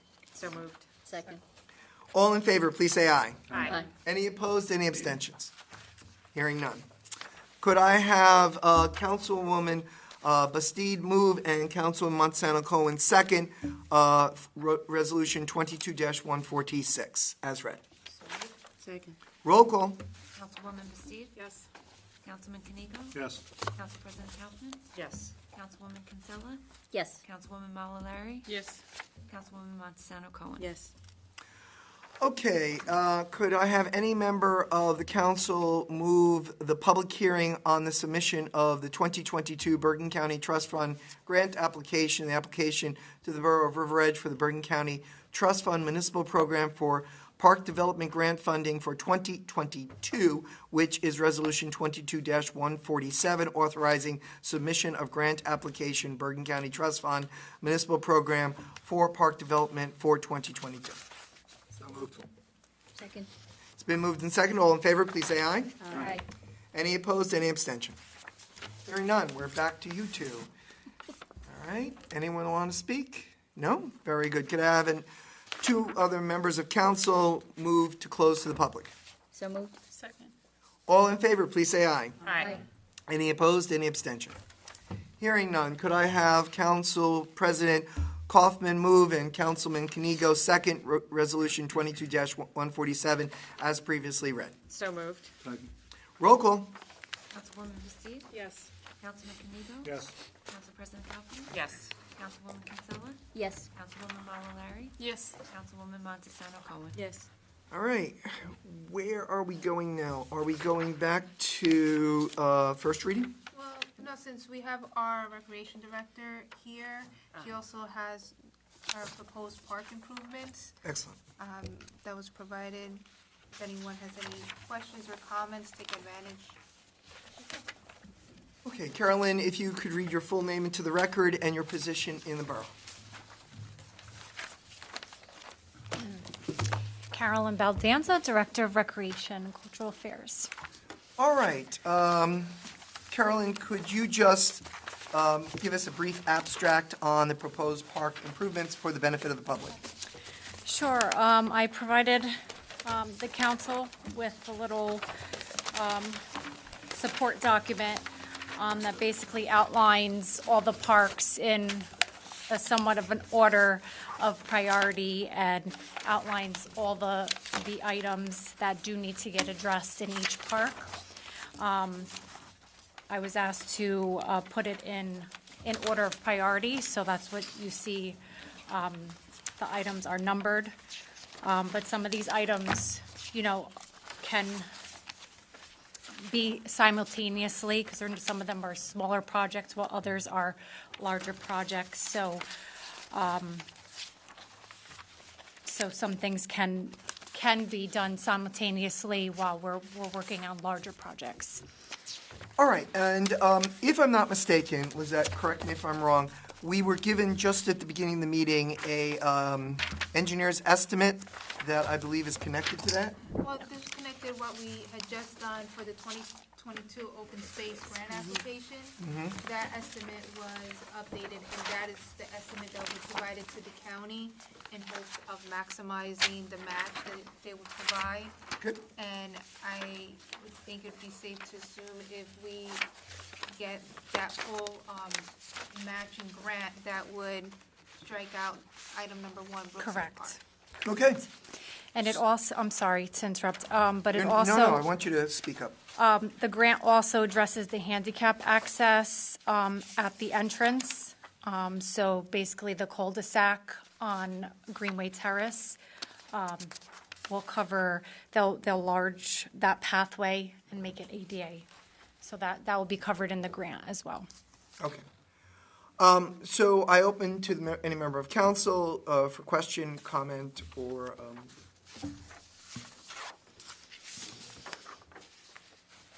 All right, I'll start. Okay, Councilman Kaniga. Ms. Valdez, I don't see anything here about girls softball fields, anything addressed. Right, well, that is all pending what's our survey on KBG, because, you know, the girls do play on Roosevelt, that is not our field, so I'm pending the survey from DEP, and obviously, we've had some issues at KBG with flooding recently, so I think a larger conversation needs to be had once we get those reports from DEP on the survey. And then we need to discuss, because we do have those two grants from 2019 and 2020, that the goal of that was for girls softball. So that can get repurposed if we don't feel like it should go to KBG. You know, we can reallocate that to, you know, Roosevelt if we wanted to get into a conversation with the Board of Ed, or look at other options. But Have you a thought lot of is any other pending. options? I'm still. Have you thought of any other options? We really don't have space. I mean, I think Roosevelt is a nice space for the girls. It's close. But we don't own Roosevelt, and we've had troubles in the past. I don't know how this new administration is. She's brand new in it. But in the past, we were told that it's the Board of Education that said no, not the administrator. So if the Board of Education is the same, I don't see any difference. I felt over the last few years, I've had a very good relationship with the Board of Ed, and I feel like that bridge can be there. I don't want to argue So, with you, right? yeah. But we know everything that's happened, right? We've gone to the Board of Ed, we've asked for certain concessions, we've asked for a snack stand. They told us definitively, no, we cannot do that. We had asked for a shed. Finally, a shed was actually put on there, which, thank you to the Board of Education for helping us out on that. But, you know, I'm seeing this submission of yours, and it says Kenneth B. George Field, and you're talking about soccer field, parking area, shed, storage area, scoreboards, but there's nothing here envisioning what might happen, and the same DEP concerns are going to exist, whether it's a soccer field, a parking area, or anything else. So I'm just a little confused as to the one thing that I've been talking about now for about 6 years, or 5 years plus on this council, and it just didn't make it on it. But, all right. Any other member of council wish to offer a comment or ask a question? Just a quick question, Carolyn. Are they gonna give you a rendition for the Brookside of, I know you have all the, what it's gonna be, in terms of pieces and, but how is it gonna look? Are they gonna supply you with that later It's on? just a conceptual right now, but you should have, I don't know what went into your packet. I know we did forward some documents over with the conceptual, which was also included in your packet at the last meeting. So that has remained the same, but the engineer also.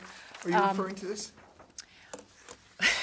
Can't see, Yeah, right? that's like Looks the location. This is a bit of a site plan. No, I mean, Their yeah. location, but Yeah, It's just pieces, but I'm saying like Yeah. an overall what Brookside will look like with whatever they're going to be right, there doing. was a conceptual included in the Is it? packet. Is that it? Right, that's part of it, but there was also, What Brookside looks like. yes. yeah.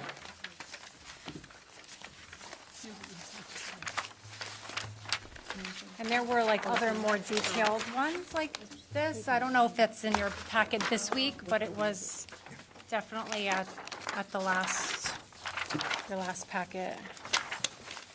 But again, it's just conceptual, you know. No, I understand the Get the, playground aspect, but yeah. I think they're doing other things to It's, Brookside, so I just wanted to see it's the that. playground and then the ADA ramp. That's it. Yeah. Gotcha. Can I ask a question, Carolyn and Lizette? When do we think we're going to get our final report on KGB and its condition?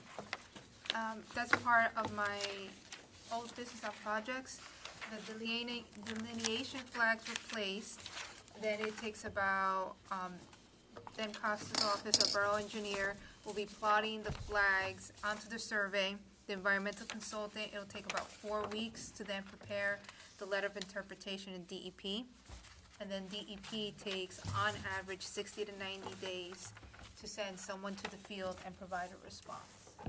So we're in the end of April, into May, June, July. anywhere between July and August, we should hear back from the DEP, Okay. barring any other hurricanes, tropical storms. Okay. Any other member of council? Question, comment? I do. Go ahead, No, Ellen, no, please. no. Hey, Carolyn, there's just a quick question on the tennis courts. So I see that convert 3 courts to pickleball, so that means we're losing tennis courts? No, it's just additional lineage. It's not, you wouldn't be losing courts. And this has actually been a request I've been getting quite often from residents. And it's not an expensive thing to paint lines. And the commission was trying to move forward with this, but it kind of get held up with some of the other tasks that have been given. But like I was said earlier, some of these items can be done simultaneously. Like, we don't have to wait until we get to number 4 to be able to put the pickleball lines down. And on that vein, I mean, I know pickleball is different than tennis, and the ball makes sounds, and I've heard complaints in other towns about some concerns about the sound. I mean, I know there's residents around the tennis courts that are aware that people are playing tennis, but I'm just wondering who is actually, I've always wondered who's asking for the 3 pickleballs instead of just repurposing 1 or 2. Like I said, we've been getting a lot of requests from residents. I actually have some residents that are ready to help get a program running because it is on the up in many communities. It is a new trend.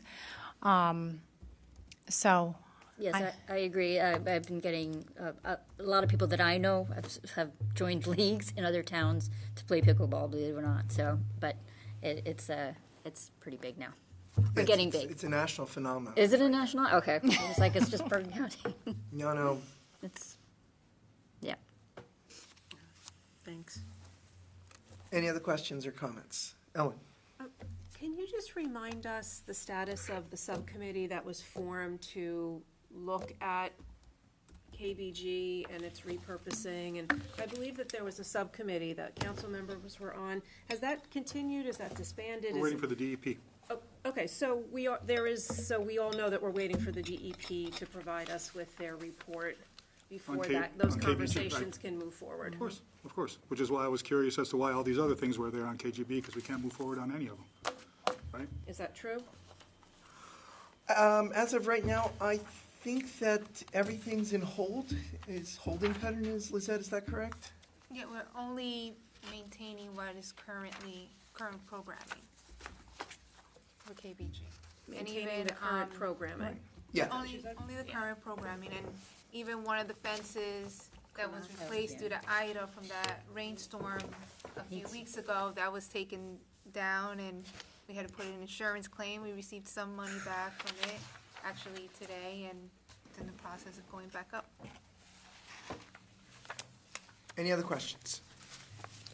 All right.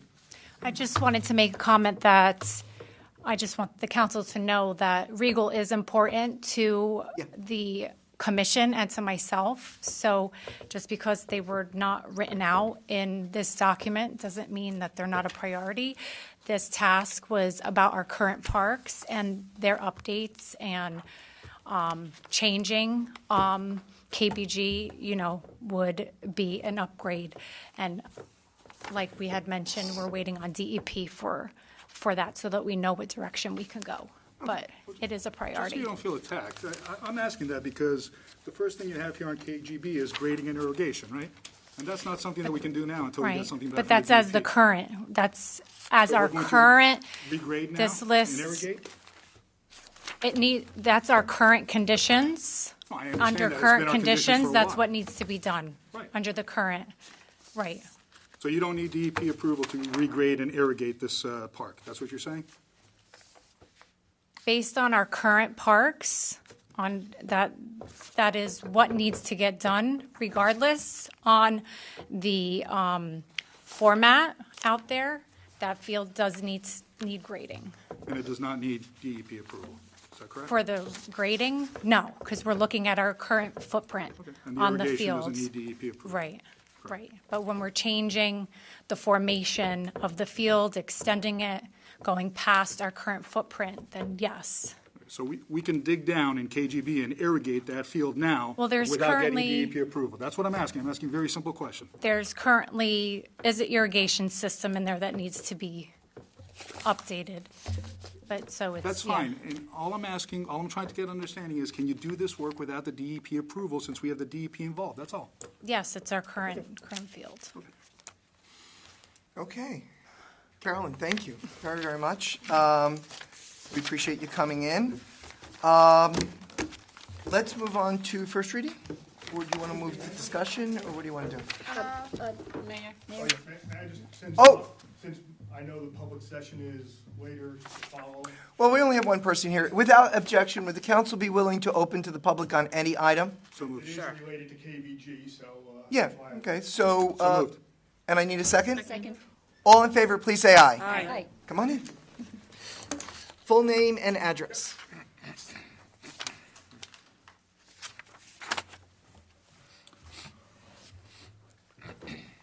Ken Schaffenhauer, 780 Millbrook Road in River Edge. Just a question, and just with the most recent flooding, I know the baseball field remained intact, but the softball field where the Regal plays, and also the men's softball, which I am the, for lack of a better term, commissioner, been called a lot worse also, but we're trying to find out as far as the current process with the field. The fence was knocked down. I believe we need new clay. I'd reached out to Carolyn, and I was told that it had to go through the bid process.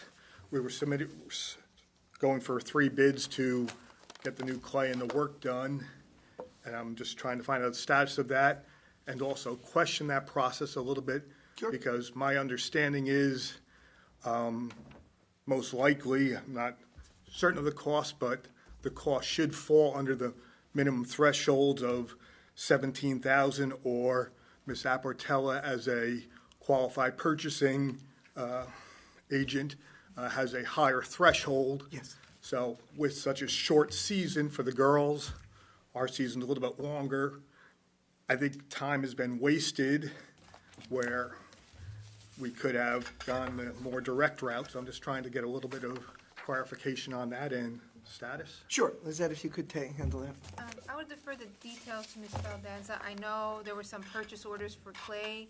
Anything that I believe is not soliciting bids, it would be more soliciting quotes.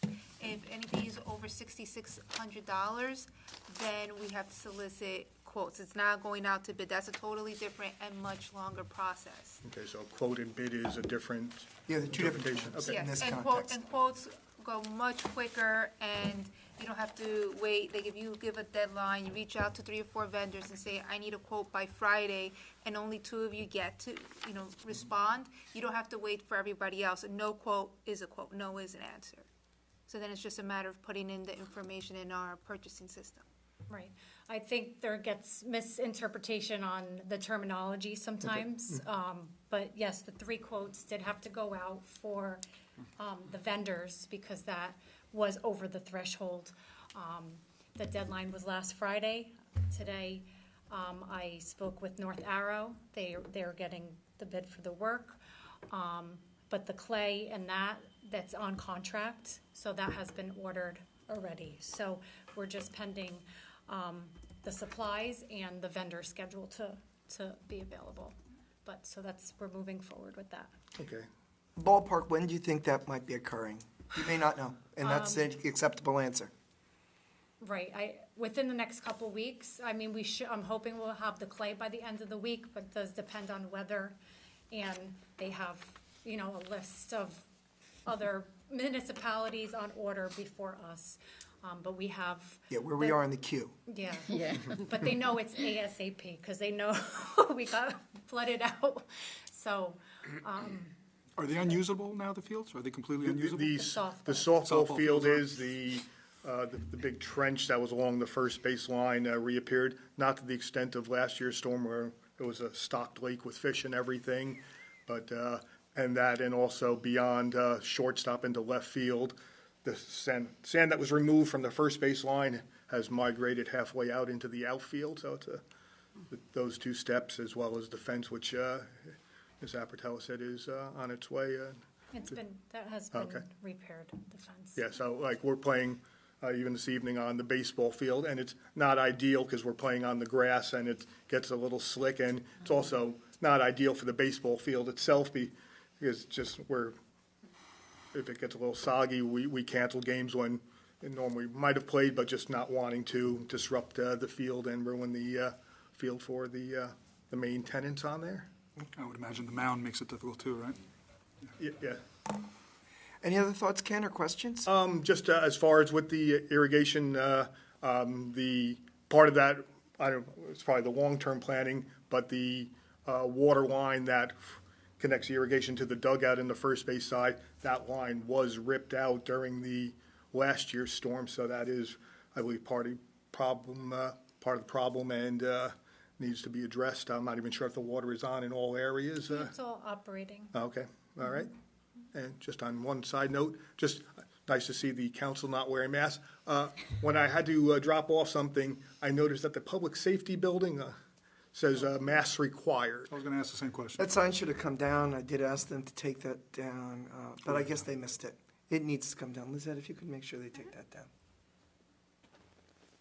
We don't normally enter through that door. Well, at least I enter through that door. I think most of the council does Okay, too. yeah, no, it just struck me as being curious, and at this point, you're not prepared for it and everything, so you duck in and duck out real quick, and I don't move too quickly. There's the old adage, if something's everyone's responsibility, it's no one's responsibility, so things can get overlooked. I apologize about Good. that. No, great. Thank you very much. All right, Ken, thank you. Thank you. Thank you. All right, anything else? All right, Lizette, where are we going now? First reading on ordinances number 10. All right, there we go, everybody. So let's go to agenda item number 10. Now, we're going to do both of these together, correct? They have to be done separately because we have different hearing dates. Okay, yes, that's right, that's right. All right, could I have, say, a motion from Councilwoman Kinsella and a second from Councilwoman Bastide for ordinance 22-8 when I finish reading it? Okay, motion that I'm sorry, Mayor, can I just interrupt? Yeah. If I wanted to make a comment on the ordinance, would I do that after we make the motion? after we in a moved second? it, Okay. before the vote. That's when, according to Robert's rules, it's open. Okay, so, and I believe, and I only need to read the title for 22-8, but for 22-9, I need to make reference to the meeting date, correct? No, So, You want me to do for both? Yes. All right, good. right, the So- language is there for the motion. Okay, so, a motion that the following ordinance be introduced and passed on the first reading and setting May 9th, 2022 at 7 p.m. or as soon thereafter, as a matter can be heard as the date and time in the council chambers of the River Edge Municipal Building as the place for a hearing on said ordinance 22-8, an ordinance to amend Chapter 338 of the revised general ordinance of the Borough of River Edge entitled Seasonal Outdoor Dining. So moved. It's been moved and seconded. It is open for debate. Before we do that, Ms. Apertola, would you please, for the public's benefit, just offer a short abstract? Last fall, the governing body adopted a new portion of the code to allow for seasonal outdoor dining. What this ordinance does is makes an amendment to update the maximum allowed square footage for the outdoor seating tent. Okay. So we are now open for debate, comment, or question. Councilwoman Bastide. So I was just reading this yesterday and noticed that there's a sentence here in both the removed section and the add section that reads, "All umbrellas, tables, and chairs must be removed and stored overnight." Is the intent that that be every single night, or is that related to inclement weather? Because I would say that I think that's unreasonable to ask a restaurant to move their tables and chairs every night. I just want to be very clear so that there's no... It's in there every night, just in case it's a safety issue. You get a storm in the middle of the night, and those tables and chairs blow away, and they're there. They become projectiles.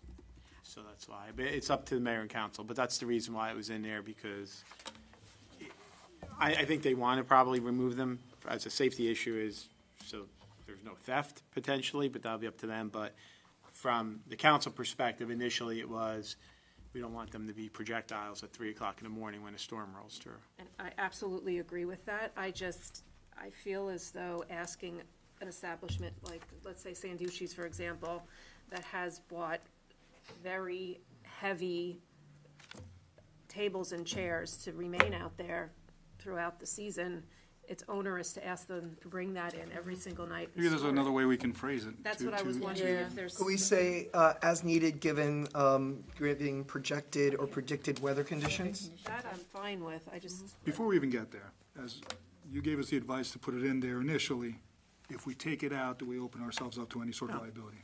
So then let's I just think take the it out. liability is still on them. Yeah. All right, so then let's just take it out. You want to remove it completely? Would you recommend, Tom, we remove it completely or say, It's discretionary for the mayor and council. as per, as related to projected weather conditions? Let me say this, Yeah, we've had this how's out that? for a couple of years now, right? We've Yeah, had this, exactly, these and tents, and we haven't had really an issue. No, I don't think we're going to have an issue at all. Yeah, so then, I mean, if we let's want not to take it out, we complicate can things. say simply should. As long leave it as up to long as it them. doesn't open us up as a gonna municipal be on entity there. to liability, then let's. Or how about we change it to May? To what? Well, it'll be up to them. I mean, some, Well, either they may way. want to, may want to remove their tables, chairs, and umbrellas just as a safety issue. Which they can So always they're do. not And taking store it it, in the middle of the night. Right, so Others then may just say, remove it? I'm okay with it. Yeah. Are we okay with Short of removing May, that? yeah. So we're amending, Tom, this amendment, does this push it off? No, no. It's So- not a substantial change, and you're taking something out. I'm fine with it. So Councilman Bastide, if you can make a motion to amend. I'd like to make a motion to amend the ordinance to remove the sentence. Say the ordinance number. 22-8, to remove the sentence that says, "All umbrellas, tables, and chairs must be removed and stored overnight." Do we have a second? Second. I believe this would be a roll call because it's an amendment of an ordinance. So all we're doing now is amending, then we're going to vote on the amended ordinance. It's a two-step process. Roll call. Oh, wait, it's open for debate. Is there debate on the amendment? No. Roll call. Councilwoman Basile? Yes. Councilman Canigo? Yes. Council President Kaufman? Yes. Councilwoman Kinsella? Yes. Councilwoman Malalari? Yes. Councilwoman Montesano Coleman? Yes. Okay, so now we're to ordinance 22-8 as amended. Could I have a motion, Councilwoman Bastide, to move 22-8 as amended with a second hearing on May 9th of 2022? So moved? Can I have a second? Second. It's been moved and seconded. We are now open for debate on the amended ordinance. Is there debate? Roll call. Councilwoman Bastide? Yes. Councilman Canigo? Yes. Council President Kaufman? Yes. Councilwoman Kinsella? Yes. Councilwoman Malalari? Yes. Councilwoman Montesano Coleman? Yes. Okay, a motion, could I have from any member of council, when I finish reading, a motion that the following ordinance be introduced and passed on the first reading and setting June 13th, this is a change from our normal process, June 13th, 2022, at 7 p.m. or as soon thereafter as the matter can be heard, as the date, time, and the council chambers of River Edge Municipal Building as the place for a hearing on said ordinance 22-9, an ordinance amending the code of the Borough of River Edge, authorizing and encouraging electric vehicle supply/service equipment, EVSE, and make-ready parking spaces. So moved. Second. It has been moved and seconded. It is open for debate, discussion, or questions. Hearing none, could I have any member of council move ordinance 22-9 as previously read for a first reading vote? So moved. Second. Okay, roll call. Councilwoman Bastide? Yes. Councilman Canigo? Yes. Council President Kaufman? Yes. Councilwoman Kinsella? Yes. Councilwoman Malalari? Yes. Councilwoman Montesano Coleman? Yes. Okay, resolutions? Yes, I think we're finally in order. Okay. Good. I have, is there any member of council who wishes to pull out any of the resolutions with the exception of 22-142, which we always pull out, for a separate debate, discussion, or vote? Hearing none, we will move as a block. Resolution 22-128 through 22-141. May I have a motion and a second? I move. Second. It's been moved and seconded. It is open for debate. Is there any debate? Hearing none, roll call. Councilwoman Bastide? Yes. Councilman Canigo? Yes. Council President Kaufman? Yes. Councilwoman Kinsella? Yes. Councilwoman Malilari? Yes. Councilwoman Montesano Cohen? Yes. Council President, if you would remove 22-142. At a regular meeting of the Mayor and Council of the Borough of River Edge, County of Bergen, State of New Jersey, held on April 25th, 2022, be it resolved that the Mayor and Council of the Borough of River Edge approve the following expenditures. Current fund, $2,006,213.94. Capital fund, $18,038.96. Grant fund, $3,329. Animal control fund, $41.40. Trust other fund, $8,475.35. Open space fund, $930. Payroll fund, $15,848. Developers escrow fund, $1,170. Self-insurance trust fund, $18,603.90. Recreation trust fund, $1,653.77. So moved. Second. It's been moved and seconded. Roll call. Councilwoman Bastide? Yes. Councilman Canigo? Yes. Council President Kaufman? Yes. Councilwoman Kinsella? Yes. Councilwoman Malilari? Yes. Councilwoman Montesano Cohen? Yes. Okay, we're, number 13 for discussion. Ms. Apertola. Yes, it was requested that Historic Preservation Commission and the Traffic and Safety Committee meetings be listed for them to continue meeting virtually due to the composition of the membership. So Dario and I can chime in on this. Traffic and safety, like historic, has one or two members that are a little bit advanced in years and have some medical issues. And so therefore, meeting in person creates a undue burden. So with the council's approval, what Historic Commission and Traffic Safety are asking for is that their regular meetings go virtual for the rest of this year, but if there is a need for a special in-person meeting, that they would call that in addition to their regular meeting, not in substitution of the regular meeting. So, Derry, do you want to add anything to that? I think the members that we're talking about for both the committee and commission are very important members. Yes. And lend a lot to both committee and commission. So I would very much be in favor of allowing them to do that. Is there a discussion, debate, question? I think it's a great idea. But we have to understand that once we grant this, what we're doing is we're creating a precedent, and other committees and commissions can make the same request. I personally, as mayor, don't have a problem with this, but it is your decision as council. So in your vote, please understand that you're setting a precedent. So go ahead, Amy. No, it's your turn now. I was going to ask, what would the process be for another committee or commission to make a request to go virtual? We They should would have a need to, process. there's no formal process, but since we're setting the precedent, what happened was the committee and commission met, they discussed it, they made a request through their liaison. Their liaison made then it known to our BA and myself and the council president, and then it came before this body. Does there have to be an underlying medical condition or something like that, or can it It's just your be a discretion. request? It's your It's up discretion. to us, okay. Yeah, it's a managerial prerogative, so to speak. Right, so, but I support the rationale for these, I do, but we would look at them on a case-by-case basis. Absolutely. I also think we discussed, there's limited public participation in these two Right. committees. As some of the other committees, you get more of a public and there's more interaction. So that's one of the things you'd be looking at. So for instance, if it came before this body to do the same thing for the rec commission, I would have serious concerns about that because that's a commission that often has public interaction.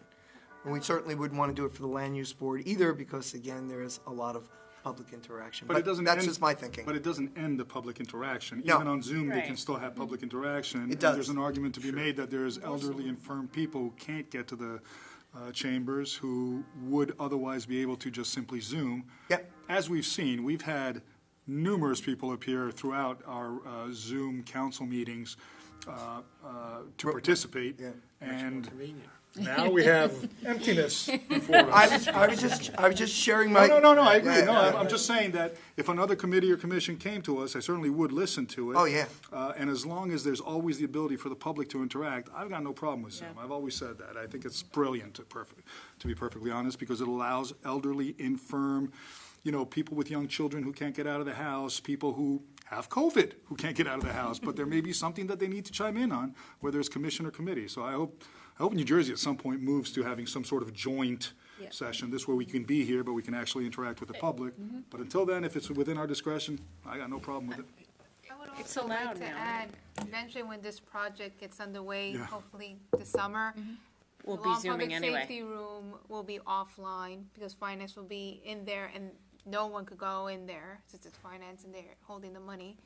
And then depending on whatever's done out here, this room won't be available. Right. That was the question I wanted to ask him, but I don't think he'll know until he gets a little bit further. But Definitely law and public safety would be. yeah, I'm kind of hoping that we can keep this open. If not, this is kind of a tangent, but with the council's agreement, Lizette, if you can consider reaching out to the BOE, both River Edge and Riverdale, as well as to the library.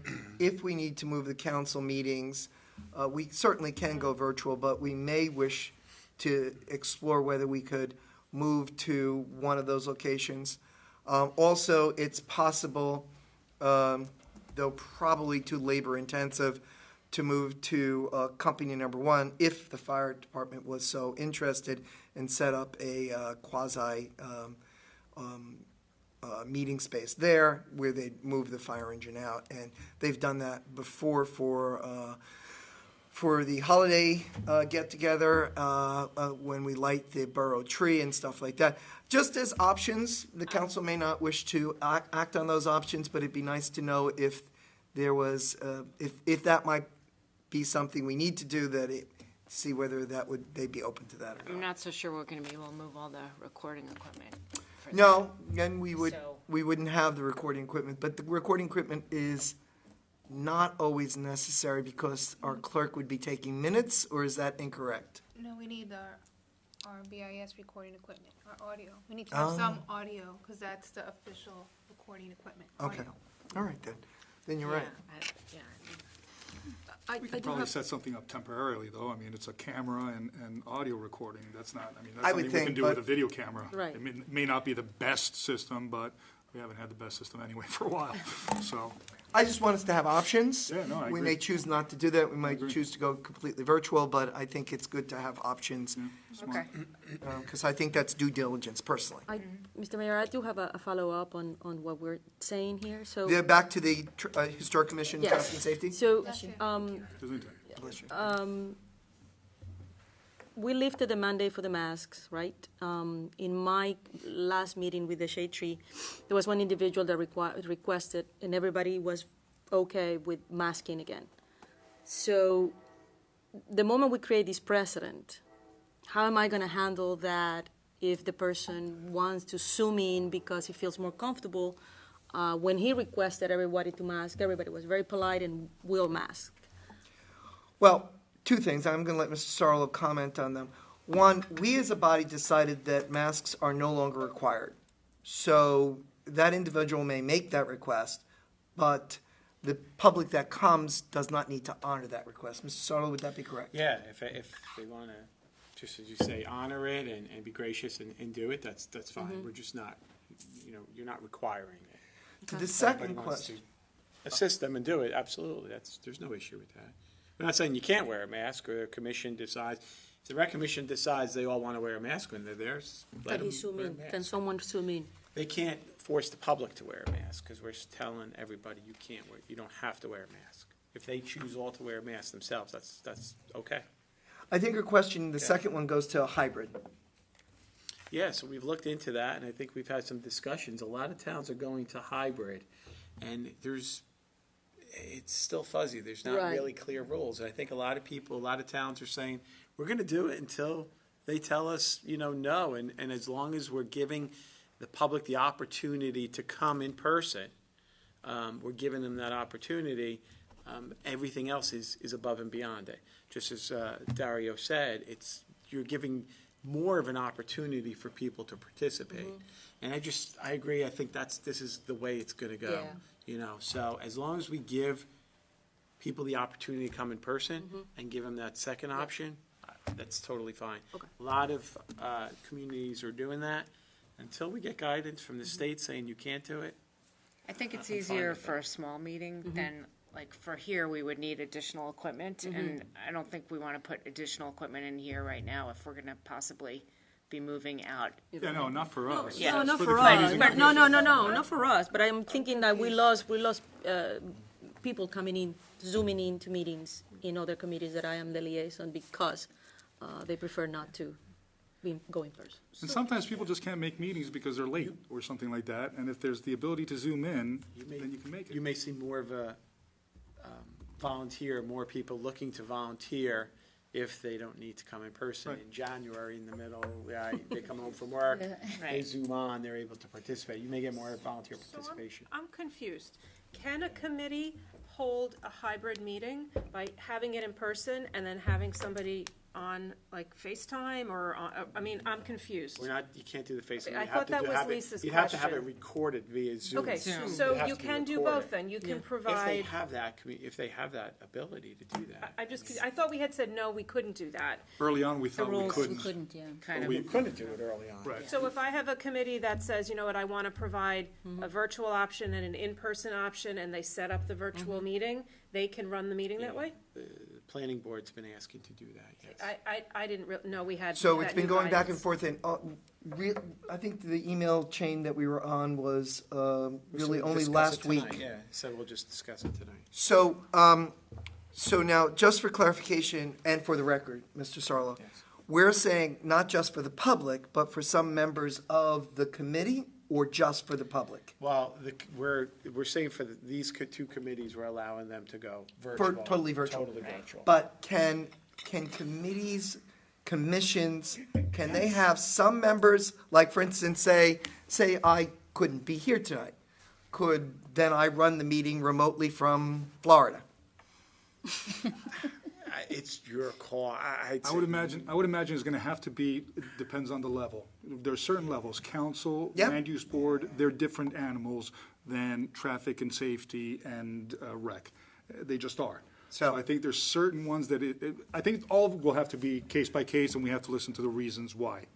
But beyond that, I think there's certain ones that maybe not right now, eventually when we have the technology. So that goes, and I agree with that, and that's what I thought. I was really asking a rhetorical question. So, Mr. Sarlo, It wouldn't work if if three members here were on by Zoom to do Yeah. motions and to second. It would be. well, yeah, and not only that, but then would we Ann then would have a quorum? Problem with that. Yeah. So, Well, yeah, I mean. governance-type bodies Yeah. need I- for every absolutely. member to be present. Yeah. And so what we're gonna say land use board, we're gonna say the council. Since rec commission is technically not a commission anymore, they wouldn't fall under that, right? Yeah, and Because I they're don't not think really Rec governance Commission- board anymore. Yeah, and I don't think Rec Commission can really act on its own. If it needs to do something, it eventually comes to the council, whereas land use board and council have independent powers. Yeah, they're quasi. They're commissions. Right, Yeah. so, Just make sure our notices are, if a committee, if they're gonna go public, let's make sure our notices and give out that Zoom link on either the website or in the paper, however they've been doing it. Let's make sure nobody says, I didn't know. Right, so And the reason I brought that is because I wanted to go back to your point. Right. So what we're saying is, do we consider it for everything except for a governance body? And the process would be, they would make the request for the liaison, I would bring it to Lizette, and then Lizette would vet it out either here or amongst the two of you. Yeah, and then the two of us would bring it here. Well, direct Lizette to Okay. bring it here. Just so that, if any questions need to be asked, before it gets to this body, those questions can be asked. Sounds good. We all in agreement with that? Yes. Okay, this may not, but I'd like a motion and second to allow the Historic Commission traffic. Tom? And we're in a state of flux, so we're going to allow it. But if the state comes down with guidelines, Yes. with Oprah, this ain't, we're allowing it until the state tells us, no, we can't, and we go from there, okay? Just want to make that clear. Absolutely. So what we're doing is we're Tomorrow I not, get an email we're not saying- making, we're gonna make, we're making a motion to allow the Historic Commission and Traffic and Safety to go to fully virtual meetings for their regularly published meetings For this year. for this year, with an option of doing in-person meetings if they have a need of a special meeting. For these two bodies and only for this year. So moved. Second. It's been moved and seconded. It's open for debate. Is there debate? Hearing none. I'm going to do this as a roll call, okay? Roll call, please. Councilwoman Bastidt? Yes. Councilman Kanigo? Yes. Council President Kaufman? Yes. Councilwoman Kinsella? Yes, sorry. Councilwoman Malalari? Yes. Councilwoman Monsanto Cohen? Yes. And just to emphasize, because it was said, but I do want to say it, that this is, as long as we have the authority to grant such, if the state should change its regulations or guidelines, then it would come to an immediate end. Correct. Okay? All right, next point. We have a request for the Girls Travel Championship winners to be recognized, as well as the boys Air Force champions. I think it's a great idea. Is everybody in agreement? Yes. Good, move on. That'll be listed for the May 9th meeting. May 9th, or is it not May 23rd, I thought? Whatever For meeting- them to be here. Oh, for them to be here, Yes. yes. Whatever meeting they're available to be here that we agreed to. Yeah, I really. So you'll need to Everybody get all got it their now. names to, Judy. Yeah. Yeah, I had forwarded. Good, good, good. I And included- since it's Indira's request, Indira can read all their names. I'm gonna practice before I do it. And I will stand there, but I tend to mangle the names, and I think And you can chuckle if I mess it up too. No, I can't speak. Farmers Market. Councilwoman Monsanto Cohen requested to list this on the agenda. And there's stuff in the packet too, which I Yes. refer the council to. Yes, and then I think Judy, I think she was the one who put together. I asked this just because when I moved into River Edge, that was one of the highlights of the week, and I read through everything all the way through to 2019, that before COVID, and I saw the issues that were faced with the farmers market. But I wanted to bring it back as something to discussion, education to the newer members of the council. I think there is a lot of interest for more community events in town as we continue to open and go out. And I do remember that it was always well-attended. And it was just where you saw people on a regular basis, and I thought that it brought the community very, very close. So I would like to entertain the idea of at least consider looking into bringing that back. So if I may, and Dario and Ellen, help me if I miss anything. So this first came up as an idea of Councilwoman Murphy, and it was a great idea, and we authorized it. It required a manager. There was also a question of a site fee, and whether there would be a food and handling fee, and that was debated. The council made the decisions it made. It opened. It was chosen for Saturdays, I think it was? Tuesdays. It was Tuesdays. There was some debate about Saturdays, but it was Tuesdays. Because it was looked at where other towns were doing it. Personally, I don't think Tuesday was a good day. I don't know, Dario, Ellen, what you think about that. I don't think Tuesday was a good day. And I think the debate, now in retrospect, I would have, in that debate, I didn't have a lot to say, but now I would simply say, doesn't matter what other towns' dates they're doing it, because we're really only looking to attract River Edge people. And I think if we were to consider it, it needs to be moved to like a Thursday or Friday or a Saturday, depending on what the council would think was, that's my idea. Then what happened was the attendance fell. I think the attendance fell because it was Tuesday, and there just wasn't enough traffic. There was also a lot of weather issues where it got rained out.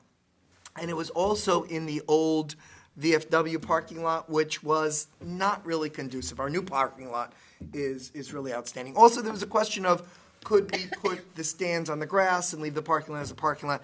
I personally think if we revisit it again, and if we chose to do it, we should allow them to be on the grass. But again, that would have to go through Rec Commission, and that would have to go through, there would have to be a debate about that. And it would have to be reviewed for whether, whether Well, that's. there's less grass there now. Now it's parking lot.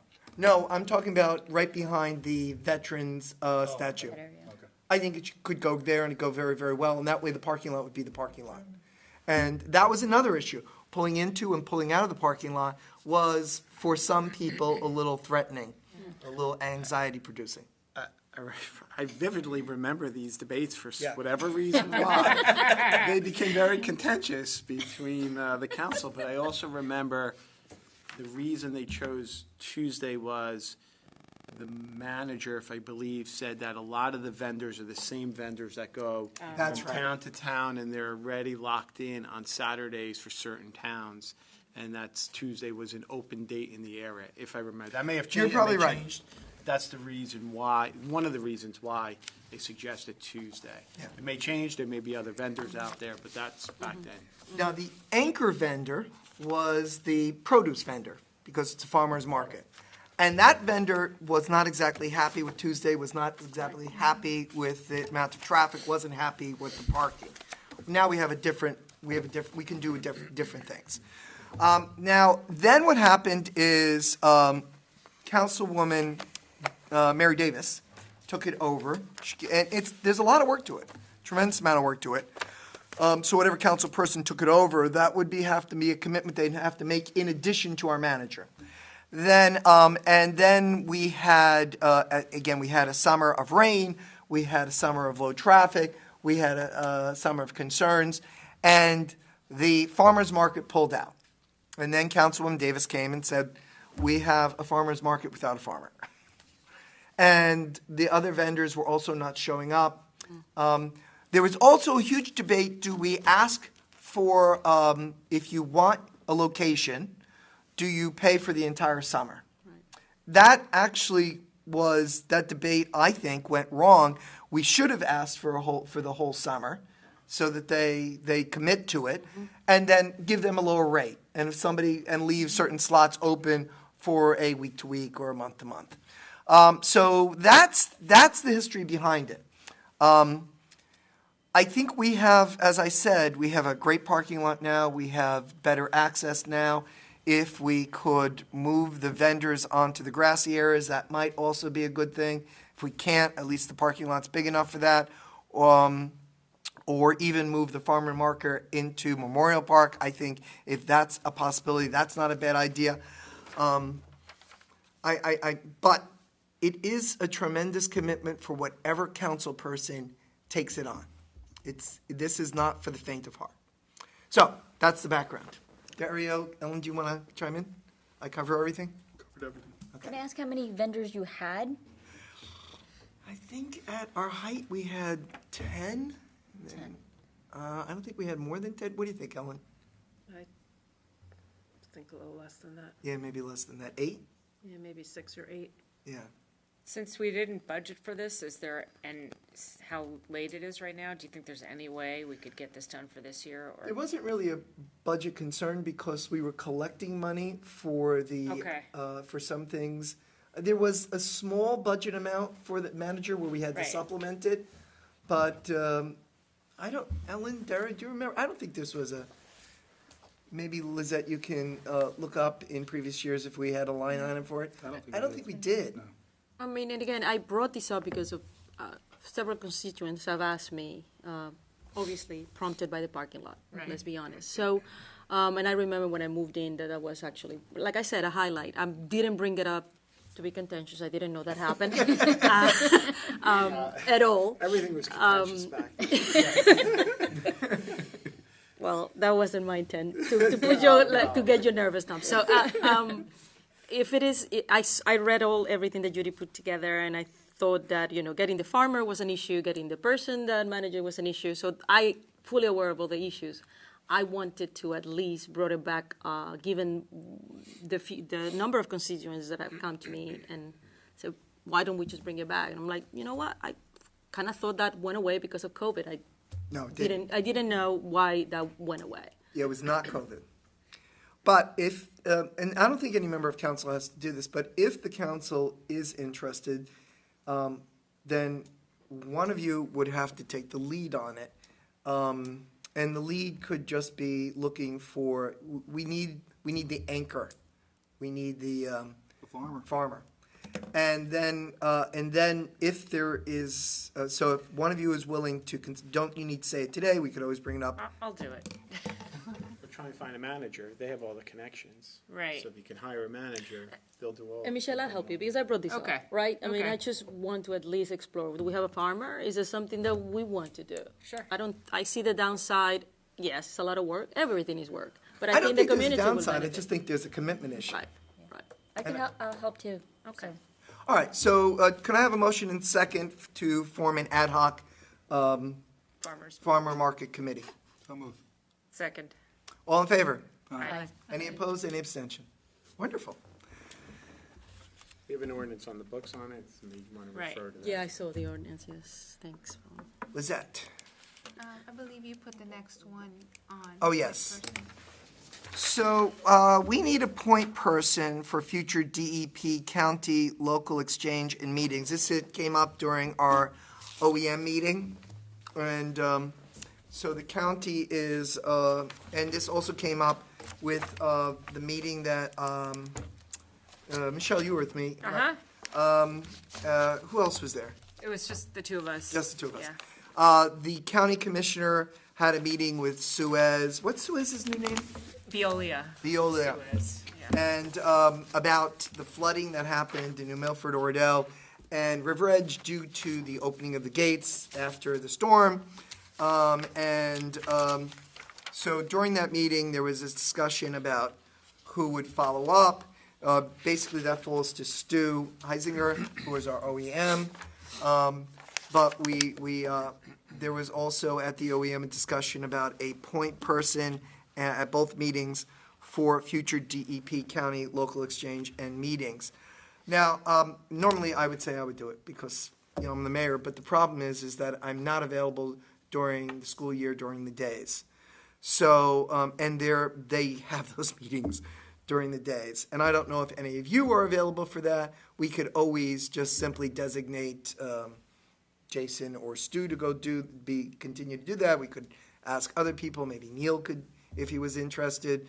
But before I wanted to bring to the council, for the council just to have a general conversation. Is there a member of council who would like to do that, or should we assign this to one of our volunteers in OEM or in the fire? Or I can do it. all right. Do you get time for lunch and dinner? What? The last two storms, the last storm, there was a notice issue from Suez to OEM and a warning issue.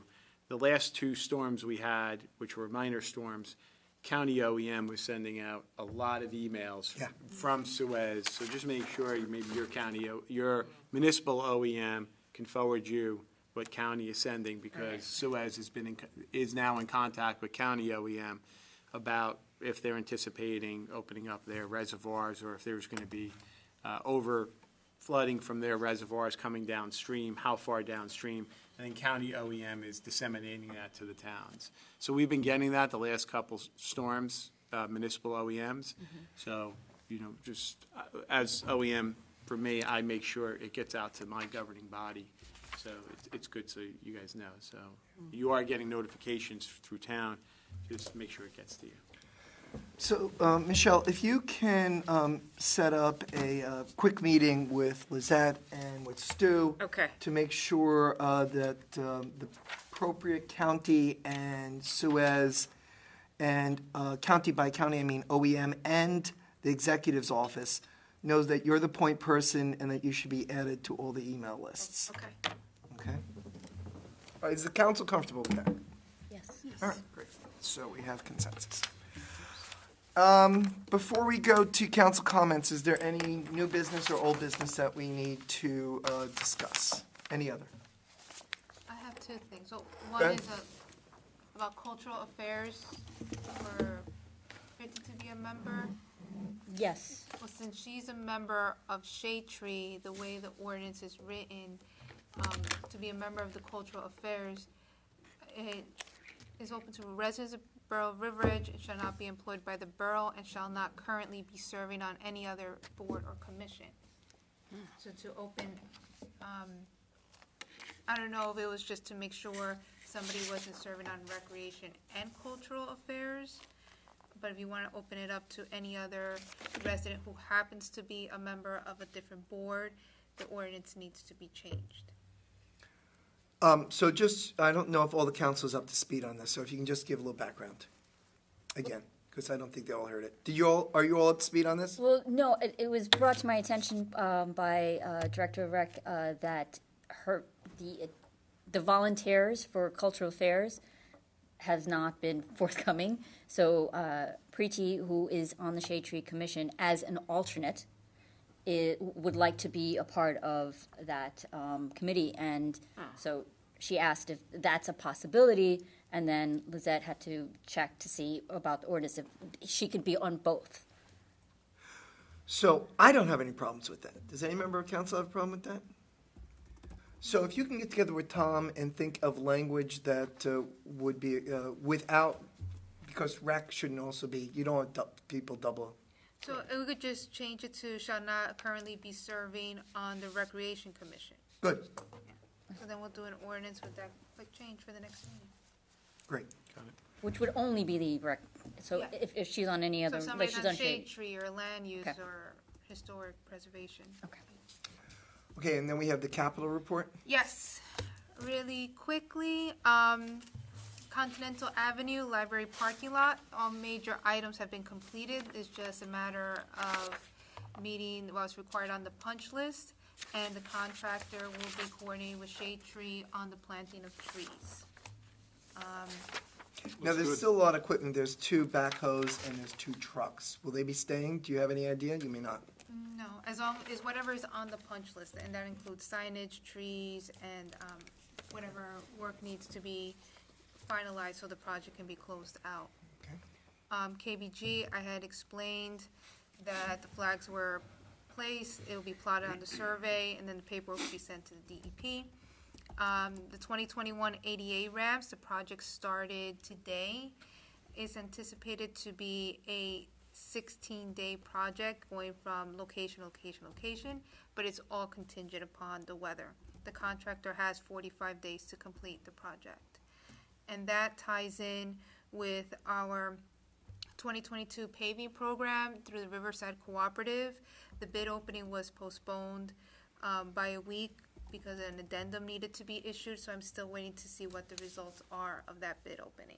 Okay. Now, just for the public's benefit, with the bid opening and everything, we probably would not see construction until the end of June? Paving? Yes, it depends on the contractor.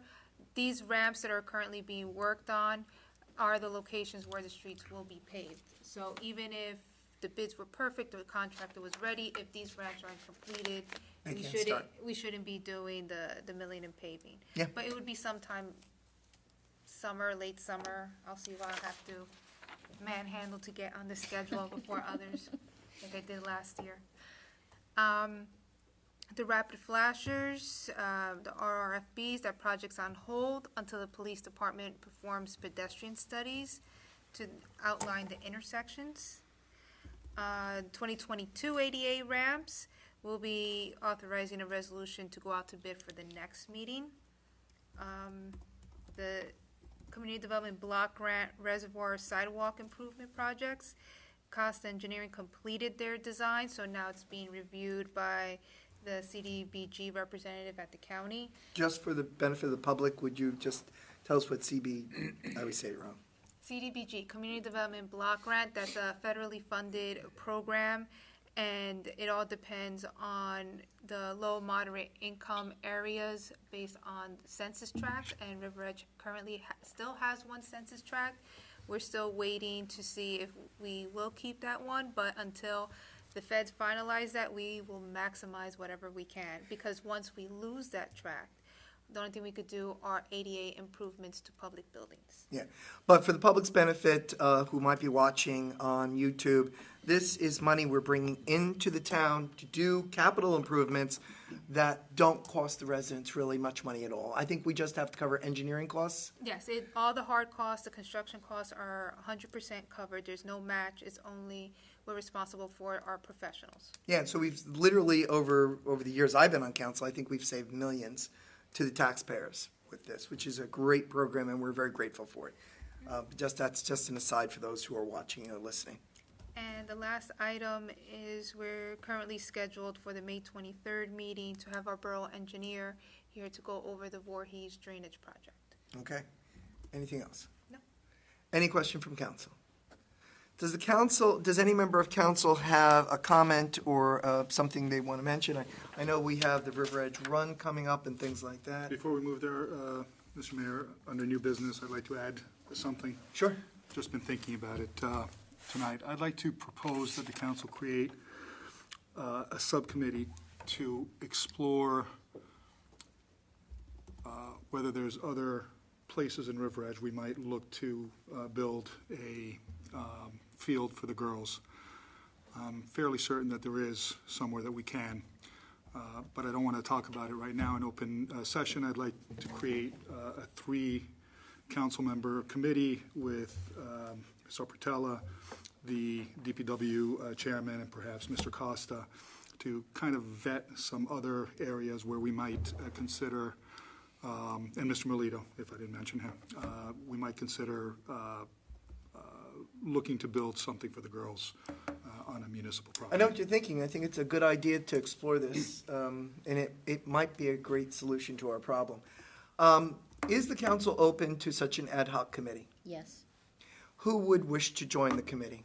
1, 2? I would say Lisa. Are you on this? No, the only reason I say Lisa is because she's been on as rep liaison. That's the only reason. But if you want it, I'm fine with you as well. I have no issue. You guys can work it out. Which of you two would like to do it? Which of you two have time for it, too? Yeah. I'll do it. That's fine. Okay. Yeah. All right, let's just do a quick one. All in favor, please say aye. Aye. Any opposed, any abstention?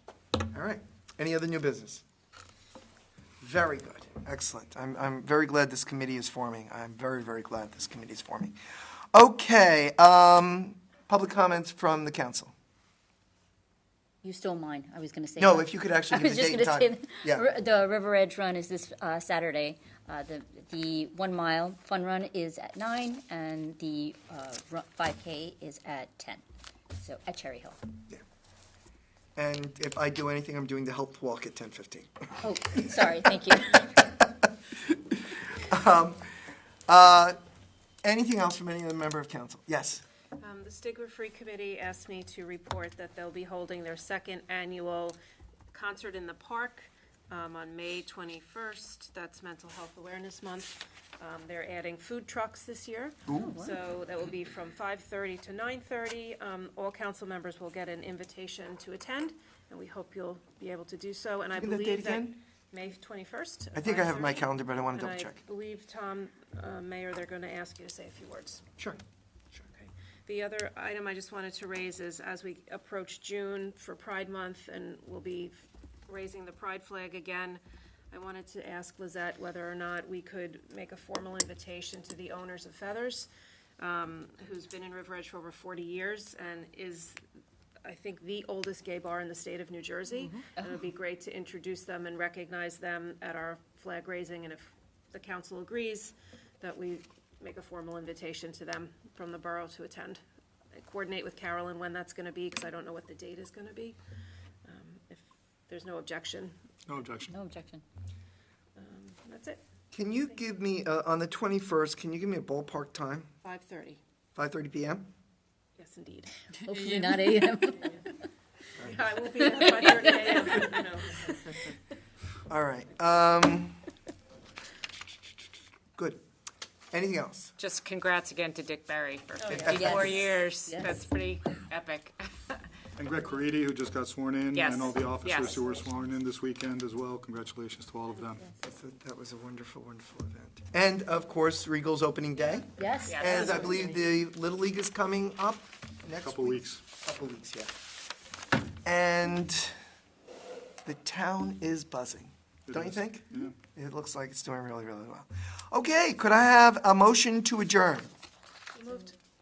Second. It's been moved and seconded. All in favor, please say aye. Aye. All right, everyone. Meeting is closed.